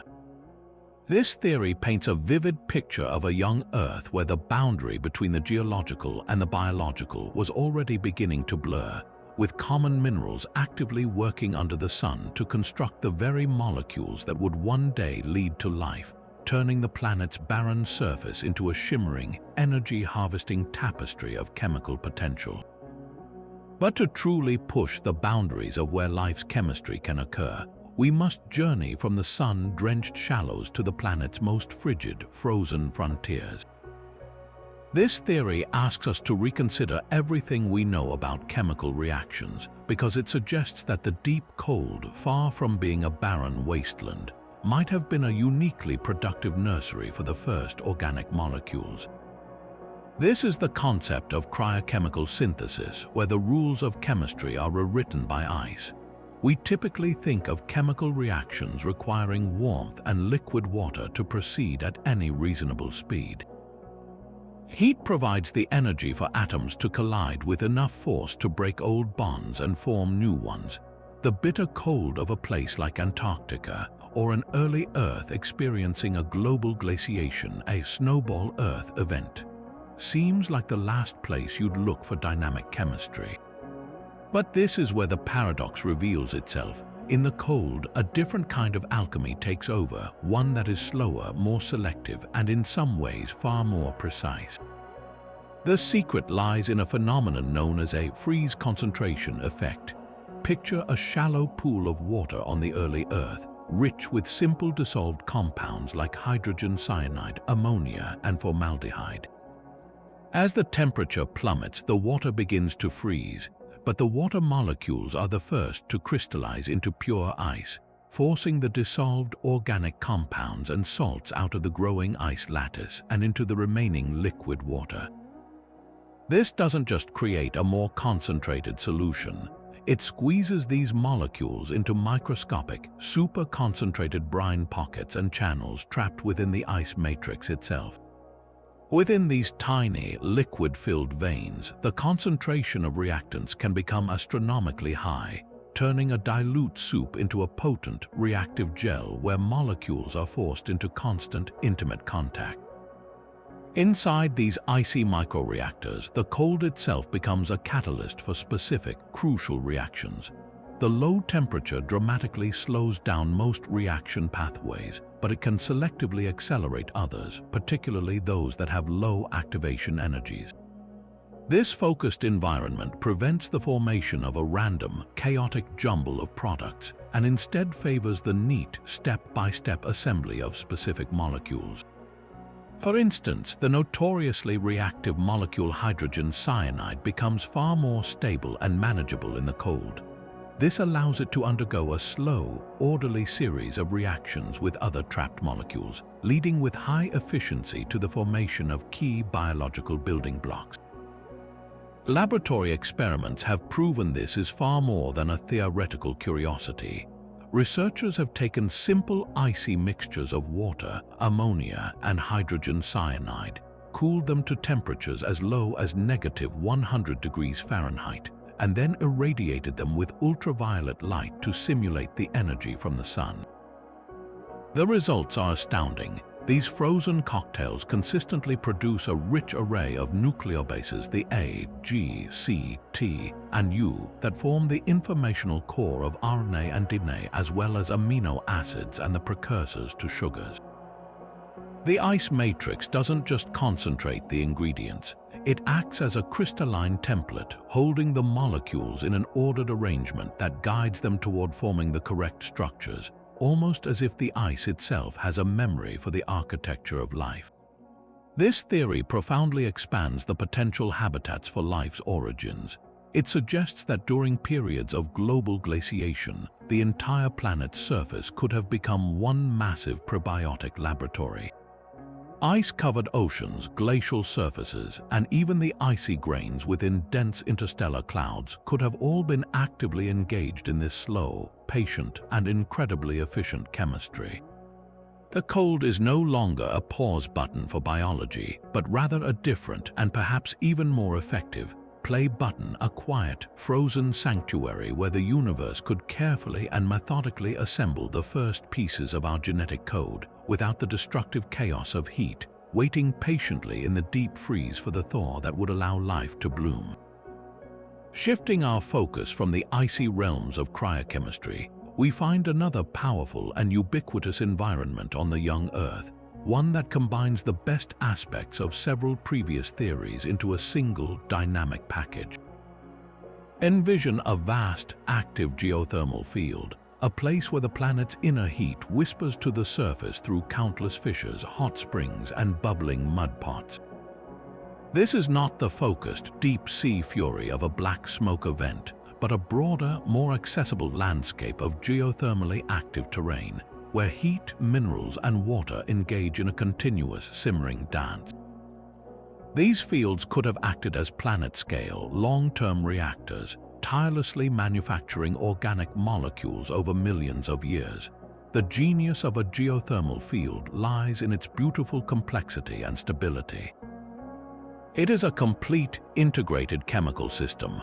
Deep beneath the surface, circulating groundwater is superheated by proximity to magma chambers, transforming it into an aggressive solvent that relentlessly leaches a rich cocktail of elements from the surrounding bedrock: dissolved silica, lithium, boron, phosphates, and critical metal ions like iron, zinc, and manganese. This mineral-rich broth then rises towards the surface through a network of cracks and porous rock. As it ascends, the pressure drops, causing it to cool slightly and release some of its dissolved load, coating the underground passageways with a crust of catalytic minerals. When this hot fluid finally emerges at the surface, it doesn't always erupt violently. It often manifests as a steaming hot spring, a gurgling fumarole venting gases, or a brightly colored pool of superheated water. Here, the theory's three key components converge perfectly. First, you have the raw materials. The fluid itself is laden with dissolved inorganic compounds like carbon dioxide, hydrogen sulfide, and ammonia. Second, you have the energy source. The intense geothermal heat provides the thermal energy to break chemical bonds and drive reactions forward. And third, you have the catalyst. The entire subsurface is lined with those freshly deposited minerals, whose charged, crystalline surfaces are perfectly designed to grab passing molecules and facilitate new bonds between them. This combination creates a self-renewing, multi-stage production line. Laboratory experiments that simulate these conditions have produced spectacular results. When researchers circulate mixtures of simple gases like carbon monoxide, carbon dioxide, and nitrogen over common geothermal minerals like iron sulfides or clays at elevated temperatures, the system efficiently generates a wide array of organic molecules, including acetate, formate, and even the pyruvate molecule, a crucial hub of metabolism found in virtually every living cell on Earth today. The process, known as Fischer-Tropsch type synthesis, demonstrates how geological chemistry can effortlessly bootstrap biochemical precursors. Perhaps the most compelling advantage of geothermal fields is their incredible longevity and ubiquity. While a lightning strike is momentary and a comet impact is a singular cataclysm, a large geothermal system can remain active for hundreds of thousands, even millions of years. This provides an almost unimaginable timescale for chemical experimentation. Furthermore, these fields wouldn't have been rare oddities on the early Earth. Extensive volcanic activity would have created them everywhere.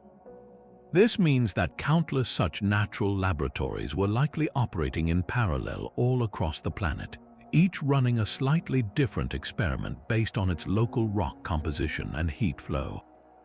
They would have been connected to the atmosphere, receiving its organic products from photochemistry and lightning, and to the hydrosphere, feeding their own newly synthesized compounds into the wider ocean network. In this sprawling, interconnected, and persistently active landscape, the path from simple chemistry to complex biological precursors wasn't a desperate gamble against the odds, but a gentle, inevitable drift powered by the patient, unwavering heartbeat of the Earth itself. Yet beyond the churning geothermal fields and the steady rain of cosmic dust, there exists another, far more ethereal environment where the chemistry of life might have taken flight, not on the ground but suspended in the air itself. High above the young Earth's surface, within the countless trillions of microscopic droplets that made up the clouds and haze of the primitive atmosphere, a unique and powerful form of chemistry could have been brewing. This is the theory of atmospheric aerosol reactions, and it suggests that the very air we might think of as empty was in fact filled with billions of tiny, floating chemical laboratories. To understand this, we need to reimagine the early sky. it would have been thick with a mist of aerosol particles, microscopic droplets of water and other volatiles, constantly forming around tiny specks of dust, volcanic ash, or even crystallized salt from ocean spray.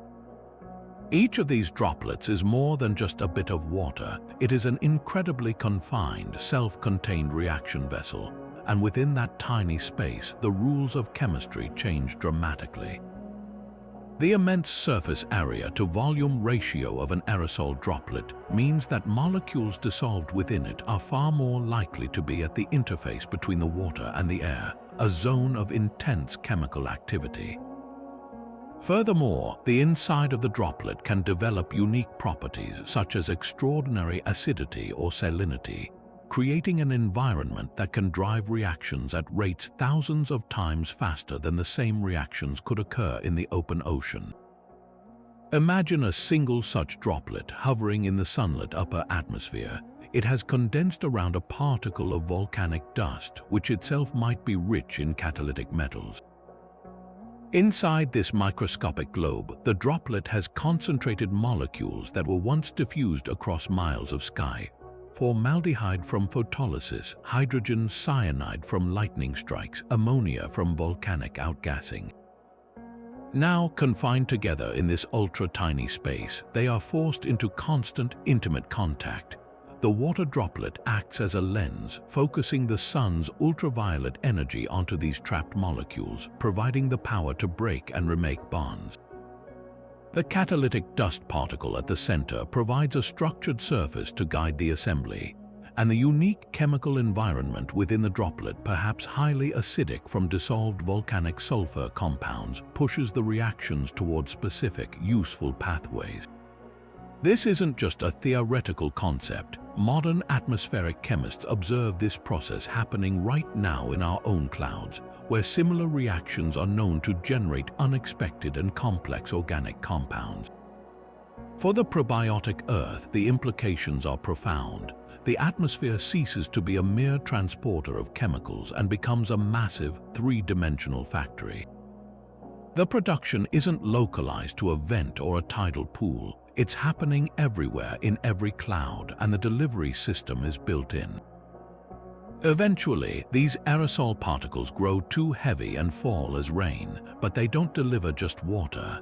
They deliver concentrated drops of probiotic soup, each raindrop carrying the products of its own intricate airborne chemistry directly into the waiting oceans and lakes below.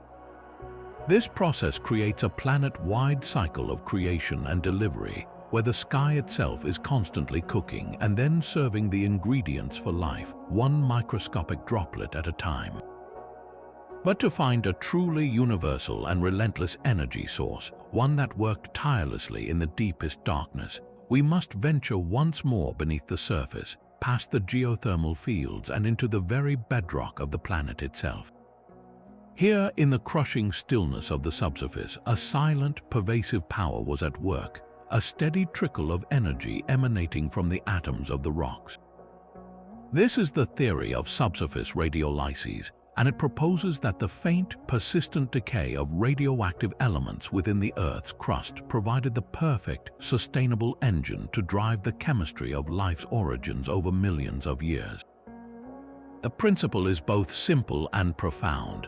The early Earth was naturally rich in unstable, radioactive isotopes like uranium-238, potassium-40, and thorium-232. These elements were baked into the very minerals that formed the planet's first continental crust. While a single radioactive decay event releases a minuscule amount of energy, its immense power lies in its constancy and ubiquity. These elements decay at a fixed, predictable rate, meaning that for hundreds of millions of years, a layer of granite or a deposit of sediment would have been gently warmed from within, emitting a steady drizzle of ionizing radiation in the form of alpha particles, beta particles, and gamma rays. This constant, low-level radiation could have served as a perfect driver for probiotic chemistry in a sheltered, water-rich environment. Imagine a porous, sedimentary rock formation, perhaps on the ocean floor or deep within the continental crust, its countless microscopic pores and fissures saturated with groundwater. This water would have carried dissolved simple gases, carbon dioxide, nitrogen, and perhaps small amounts of carbon monoxide. As the radiation from the rock's own minerals emanated outward, it would have sliced through the water molecules, ripping them apart in a process called radiolysis. This doesn't create heat. Instead, it creates a rich soup of highly reactive species, including hydronium ions, hydrated electrons, and most importantly, an abundance of hydrogen radicals. These radicals are the universal drivers of reduction chemistry. In the confined, mineral-rich environment of the rock's pores, they could have readily reacted with the surrounding carbon dioxide and nitrogen. The radiation provides the energy to force these otherwise stable molecules to react, potentially forming critical prebiotic intermediates like formic acid, formaldehyde, hydrogen cyanide, and ammonia. The environment itself is the other crucial component of this elegant system. The mineral surfaces of the surrounding rock, particularly iron-bearing clays and metal sulfides, would have provided the perfect catalytic scaffolds to organize these newly formed molecules and facilitate their assembly into more complex chains. The porous structure of the rock acts as a natural, three-dimensional reactor. Its countless microscopic channels and chambers trap and concentrate the reaction products, protecting these fragile new molecules from being broken down again and allowing them to interact over geological timescales.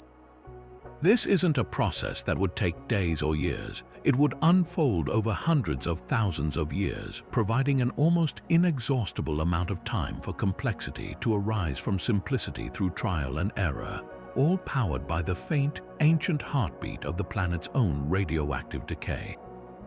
We even have a modern analog that proves this process is not just theoretical. In places like the Oklo mine in Gabon, Africa, scientists discovered evidence of natural nuclear fission reactors that operated in uranium-rich rock deposits nearly 2 billion years ago. The geological conditions allowed for a self-sustaining nuclear chain reaction. An analysis of the surrounding rock shows clear evidence that the radiation from these reactors radically altered the chemistry of the minerals and water around them, creating unique isotopic signatures that could only be formed through intense radiolysis. While these are extreme examples, they powerfully demonstrate the fundamental principle that radioactive decay can be a potent and long-lasting driver of profound chemical change. This theory presents a profoundly different vision of life's dawn, not a sudden, brilliant flash of lightning or the violent shock of an impact, but a slow, patient simmering deep within the Earth's stony heart. It suggests that the most fundamental steps toward biology could have been taking place in complete darkness, in the most stable and protected environments imaginable, tirelessly assembling the pieces of life one molecule at a time across the eons, fueled by the faint but unwavering energy of the atom. Now, let's bring our focus back from the depths and the skies to the dynamic, ever-changing margin between land and sea, the intertidal zone. This isn't just a place of crashing waves and scuttling crabs. It may have been one of the most prolific and creative laboratories on the early Earth. Picture a vast, rocky coastline on the primordial planet, repeatedly exposed and submerged by the gravitational pull of the moon. This rhythmic dance of the tides creates a unique environment that perfectly combines several of the most powerful drivers of prebiotic chemistry we've discussed into one intensely productive location. The magic of the intertidal zone lies in its cycles. With each high tide, seawater rich in dissolved organic compounds, the products of atmospheric photochemistry, hydrothermal vents, and cosmic dust floods into countless rocky pools and saturates the sediments. This delivers a fresh batch of ingredients with every cycle, but the real transformative power comes as the tide recedes. The isolated pools are left under the open sky, where the relentless ultraviolet light from the young sun beats down upon them. This provides a continuous, powerful energy source to break and remake chemical bonds, much like it did in the upper atmosphere, but now the reactions are happening in a concentrated, shallow pool rather than in a diffuse gas. Then evaporation takes over. As the water slowly disappears, turning to vapor under the solar rays, the organic molecules dissolved within cannot escape. They are left behind, their concentration skyrocketing with every passing hour. This process of repeated wetting and drying is perhaps the most crucial aspect of all. In a vast, dilute ocean, two specific amino acids might drift for millennia without ever meeting. But in a shrinking tidal pool, they are forced into constant, intimate contact. This dramatic concentration effect doesn't just make reactions more likely, it makes them virtually inevitable. Furthermore, the cycle itself helps solve the water problem for polymerization. As the pool shallows, the environment within it becomes less aqueous, reducing water's tendency to break apart newly formed chains, and instead encouraging the condensation reactions that build peptides and nucleotides. The stage for this drama is just as important as the action itself. The intertidal zone is not simply sand and water, it is a complex landscape of catalytic minerals. Rocks and sediments here would have been rich in clays like montmorillonite and metal sulfides like pyrite, their charged surfaces providing the perfect workbenches to absorb organic molecules, hold them in place, and facilitate the formation of chemical bonds between them. The combination is unbeatable, a constant delivery of ingredients, a powerful energy source from sunlight, a mechanical concentrating machine via evaporation, and a catalytic mineral surface to guide the assembly. This environment isn't just a potential site for one step in the origin of life. It could have facilitated the entire sequence, from the formation of simple monomers all the way to the complex polymers of RNA and peptides. Laboratory experiments have powerfully validated this idea. When researchers subject solutions of amino acids or nucleotides to repeated cycles of wetting and drying simulating the tidal ebb and flow, and simultaneously expose them to UV light, the system efficiently produces long chains of molecules. The wet phase allows for mixing and diffusion, while the dry phase pushes the condensation reactions forward, all while the UV radiation provides the energy to overcome activation barriers. The intertidal zone, therefore, emerges not as a marginal environment, but as a central protagonist in the story of life's origins. It represents a truly universal and accessible crucible, a place where the fundamental forces of astronomy, geology, and chemistry converged in a rhythmic, predictable cycle, tirelessly working to assemble the foundations of biology on every single shoreline of the primordial world. While we often picture the early Earth's magnetic field as a simple shield, deflecting deadly solar radiation and protecting the atmosphere, its influence may have run far deeper, guiding not just the fate of the planet, but the very chemistry that led to life itself. This theory proposes that our planet's magnetic field was more than a protector. It was an active participant, a subtle director that could have influenced the behavior of the charged molecules and radicals essential for building life's first ingredients. To understand how, we need to shift our perspective from chemistry to physics and appreciate the invisible forces at play. At its heart, this idea centers on a fundamental property of matter, charge. Many of the most reactive and important intermediates in probiotic chemistry are not neutral atoms. They are ions or radicals, particles that carry an electrical charge. Think of the hydroxyl radical, a shattered piece of a water molecule, or a simple proton. In the vast, watery environment of the early Earth, these charged particles would have been constantly moving, buffeted by random thermal energy. But what if there was another force, a gentle but persistent guide that could influence their paths? Earth's magnetic field provides exactly that. It doesn't stop their motion, but it can curve it, bending the trajectory of a moving charged particle in a precise way. This effect, known as the Lorentz force, could have had two profound consequences. First, it could have increased the efficiency of key reactions. Imagine two oppositely charged ions in a tidal pool, a positively charged ammonium ion and a negatively charged molecule like formate. Their random Brownian motion means they might swirl around each other for a long time before finally colliding in the correct orientation to react. But in the presence of a magnetic field, their paths are no longer purely random. The field imposes a slight order, a subtle bias that could nudge these particles toward more frequent and more precise collisions. It's the difference to trying to assemble a watch by shaking the parts in a box versus having a pair of gentle, invisible hands inside the box, guiding the pieces together. This wouldn't make impossible reactions happen, but it could make rare, crucial reactions occur just frequently enough to tip the scales toward complexity.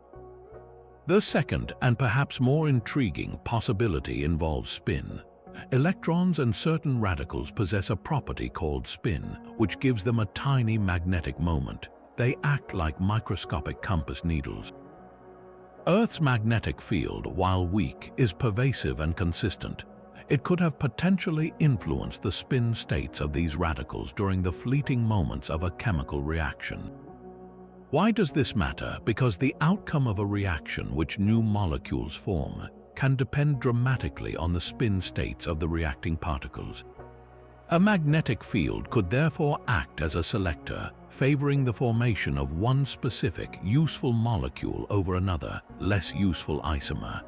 It might have provided a faint but universal bias that helped steer the chaotic soup of early chemistry toward the specific set of compounds that would eventually prove most fit for biology. This suggests that the same invisible field that now guides our compass needles may have once helped guide the assembly of our very first molecules, writing a faint magnetic signature into the earliest chapters of life's recipe. But perhaps the most profound chemical alchemy wasn't happening within the vent chimneys themselves, but in the vast billowing clouds they birth into the deep sea. Imagine the moment superheated, mineral-rich fluid erupts from a seafloor vent, instantly encountering the near-freezing water of the abyssal ocean. This isn't a gentle meeting. It's a violent, turbulent collision that creates a massive, swirling plume, an underwater volcano's breath that can rise hundreds of meters through the water column. This immense, dynamic cloud is far more than just hot water cooling down. It's a colossal, three-dimensional chemical reactor, and within its chaotic folds, Theory 28 suggests some of life's most crucial reactions found their perfect home. The genius of a hydrothermal plume lies in its incredible gradients. It is a place of constant, turbulent change, where conditions shift dramatically over incredibly short distances.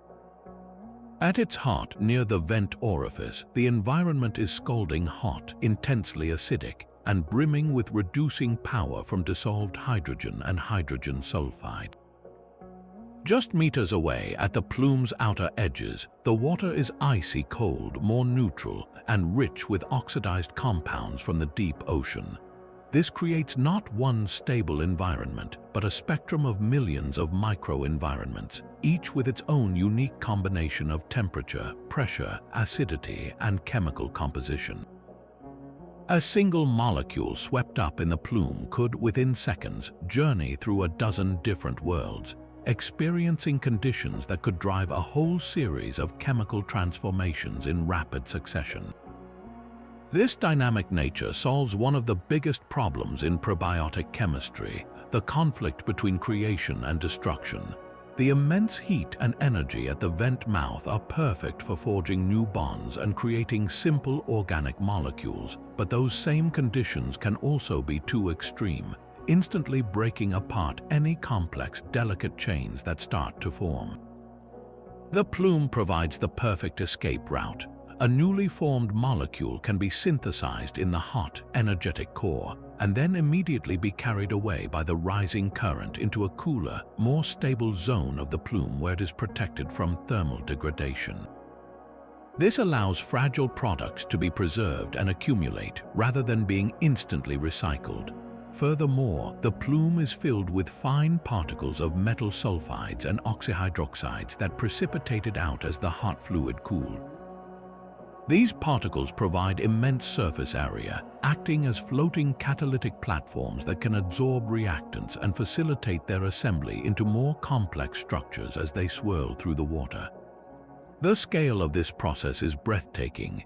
A single large vent field can generate a plume that stretches for miles, dispersing its catalytic particles and organic products throughout the deep ocean.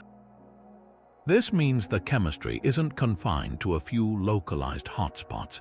It's being disseminated on an oceanic scale, seeding the deep sea with a dilute but widespread soup of prebiotic material. This creates a powerful link between the vent's intense productivity and the wider world, suggesting that the entire deep ocean basin, and not just the vents themselves, could have been gently fertilized by these endless underwater chemical clouds, turning the abyssal plain into a vast and patient receiving basin for life's earliest ingredients. But if we shift our perspective from the grand, sweeping plumes of the deep to the almost imperceptibly thin boundary between two different substances, we find a realm where physics itself may have conspired to assemble life's first molecules. This brings us to a theory that finds immense power not in vast energies or deep time, but in the subtle, persistent force of surface tension. Imagine the early Earth, a world dominated by interfaces, the line where the atmosphere meets the vast ocean, where a water droplet beads up on a rocky surface, or where a bubble of volcanic gas rises through the sea. These are not merely boundaries, they are dynamic environments where the rules of chemistry are fundamentally rewritten, all because of a property we experience every time we see a water strider insect skating effortlessly across a pond. The secret lies in what scientists call the hydrophobic effect.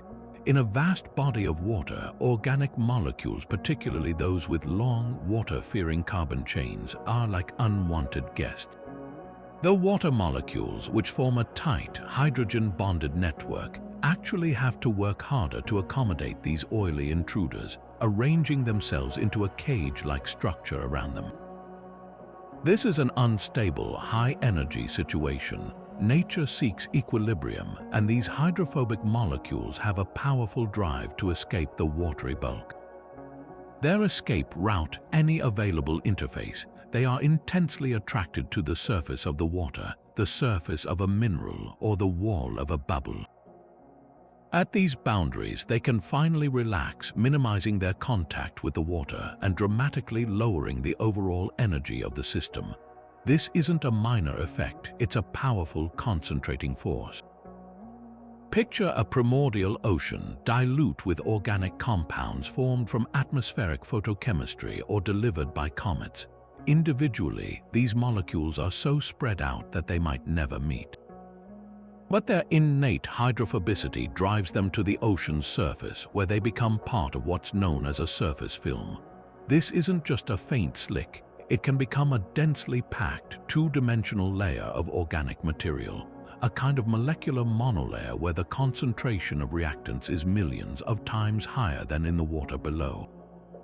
Suddenly, the probability of two molecules colliding and reacting skyrockets. The ocean's surface ceases to be a simple boundary and transforms into a vast planet-scale prebiotic workshop. The magic doesn't stop at concentration. The physical nature of these interfaces actively facilitates specific reactions. The alignment of molecules at a surface is not random. They often orient themselves in very specific ways to present their most hydrophobic parts to the air and their more water-friendly parts to the liquid. This forced orientation can be the key to guiding chemical outcomes. For instance, two amino acids floating freely in solution might approach each other in any number of unproductive ways. But when they are both squeezed into a tightly packed surface film, they are held in a specific orientation that might perfectly align their reactive groups, making the formation of a peptide bond between them vastly more likely. The surface itself acts as both a gathering place and a master organizer, reducing the chaos of three-dimensional diffusion to a more orderly, two-dimensional assembly line. We can see the power of this process in modern laboratory experiments. Researchers have shown that when simple fatty acids, potential precursors to cell membranes, are spread at an air-water interface, they can spontaneously form incredibly stable, layered structures. Even more remarkably, reactions that are immeasurably slow in bulk solution can be accelerated by factors of 1,000 or more when the reactants are confined to a surface. This provides tangible, experimental proof that these invisible boundaries are not passive barriers, but powerful catalytic environments in their own right. From the foamy spray on a wave crest to the quiet surface of a tide pool, the young Earth was buzzing with this interfacial chemistry, every boundary offering a quiet, physical stage where the molecules of life could be gathered, organized, and coaxed into taking their first steps toward complexity. Yet after this grand tour of 30 distinct theories, from the cold void of space to the fiery hearts of volcanoes, a profound and unifying realization emerges. The true story of life's chemical origins is almost certainly not a single, tidy narrative. It wasn't just lightning or just comets or just vents that built our molecular inheritance. The most compelling picture coming into focus today is one of breathtaking synergy, a concept we might call multiple origin synthesis. This emerging consensus suggests that the young Earth was not a place of scarcity, but of incredible organic abundance, precisely because every single one of these mechanisms was operating at once, each contributing its own unique thread to the rich chemical tapestry that would eventually weave itself into life. Think of the early Earth not as a single laboratory with one experiment running, but as a planet-sized research and development campus with countless departments all working in parallel, sharing materials and cross-pollinating ideas. The atmosphere was busy with photochemistry, using sunlight to craft formaldehyde and hydrogen cyanide. At the very same time, lightning strikes were shocking other atmospheric soups into different combinations of amino acids. Deep below the waves, hydrothermal vent systems were acting as pressurized flow reactors, churning out organic compounds powered by geothermal heat and mineral catalysis. And all the while, from above, a constant rain of cosmic dust and the occasional catastrophic impact from comets and carbonaceous chondrites were delivering a pre-made extraterrestrial toolkit of sugars, nucleobases, and lipids directly imported from the broader solar system. This isn't a chaotic free-for-all. It's a deeply interconnected system where the products of one process become the raw materials for another. The hydrogen cyanide forged in the upper atmosphere by ultraviolet light would have been washed by rain into the oceans. There, it could have been concentrated in tidal pools through evaporation, or circulated down into hydrothermal systems where the heat and mineral catalysts could polymerize it into more complex chains. The fatty acids delivered by meteorites could have found their way to the ocean's surface, where surface tension organized them into primitive membranes, creating tiny compartments that could then encapsulate the peptides being formed on the clay minerals of a geothermal field. The entire planet was engaged in a magnificent collaborative chemical enterprise. This multi-pathway model is so powerful because it elegantly solves the greatest weakness of any single origin theory, the problem of improbability. If life's start relied on one incredibly rare, perfect set of conditions happening in one specific location, then we might indeed be a miraculous fluke. But if thousands of different reactions were producing millions of different organic molecules across the entire globe, constantly mixing and matching and experimenting, then the emergence of complexity shifts from being a statistical nightmare to a near inevitability. The universe wasn't buying one lottery ticket, it was buying trillions of them every single day for millions of years. With so many experiments running concurrently, the chance that somewhere, in some sheltered lagoon or a microscopic pore in a deep sea rock, the right combination of molecules would eventually come together to cross the threshold into a self-sustaining system becomes not just possible but probable. This grand synthesis doesn't diminish the wonder of our origins. It expands it, revealing a universe that is inherently creative, where the path to life is woven from countless threads, each as fundamental and natural as gravity or starlight. From the frigid molecular clouds between the stars to the searing, mineral-rich plumes of deep-sea vents, our journey through these 30 theories reveals something far more profound than a simple list of possibilities.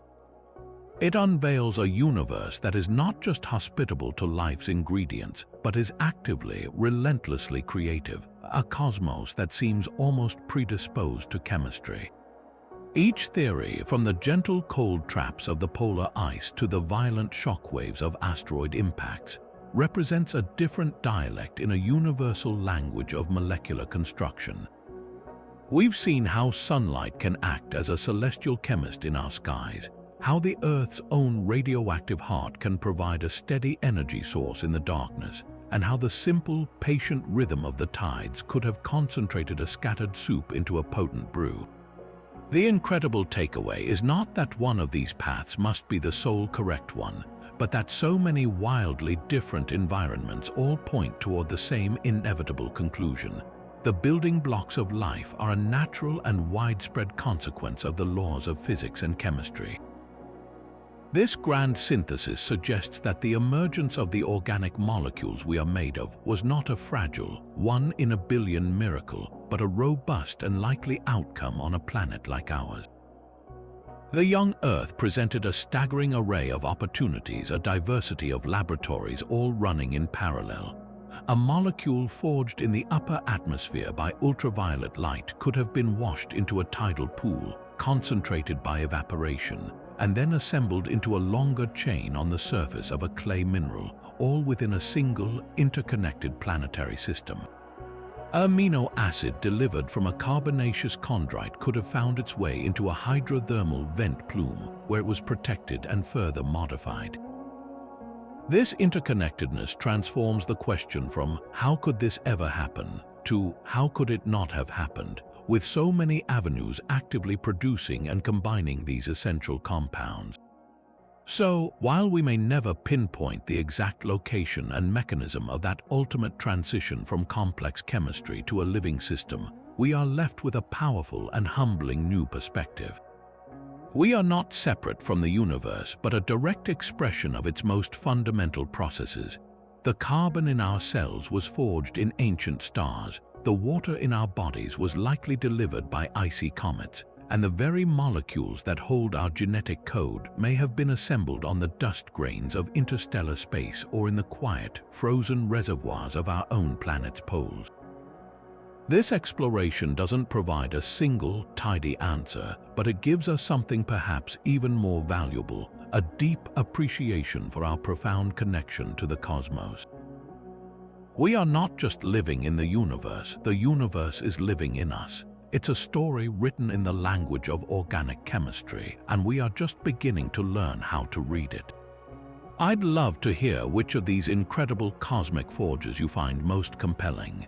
Was it the organized chemistry on mineral surfaces, the violent creativity of impacts, or the patient, icy chemistry of the cold traps? Share your favorite theory and your own thoughts down in the comments below.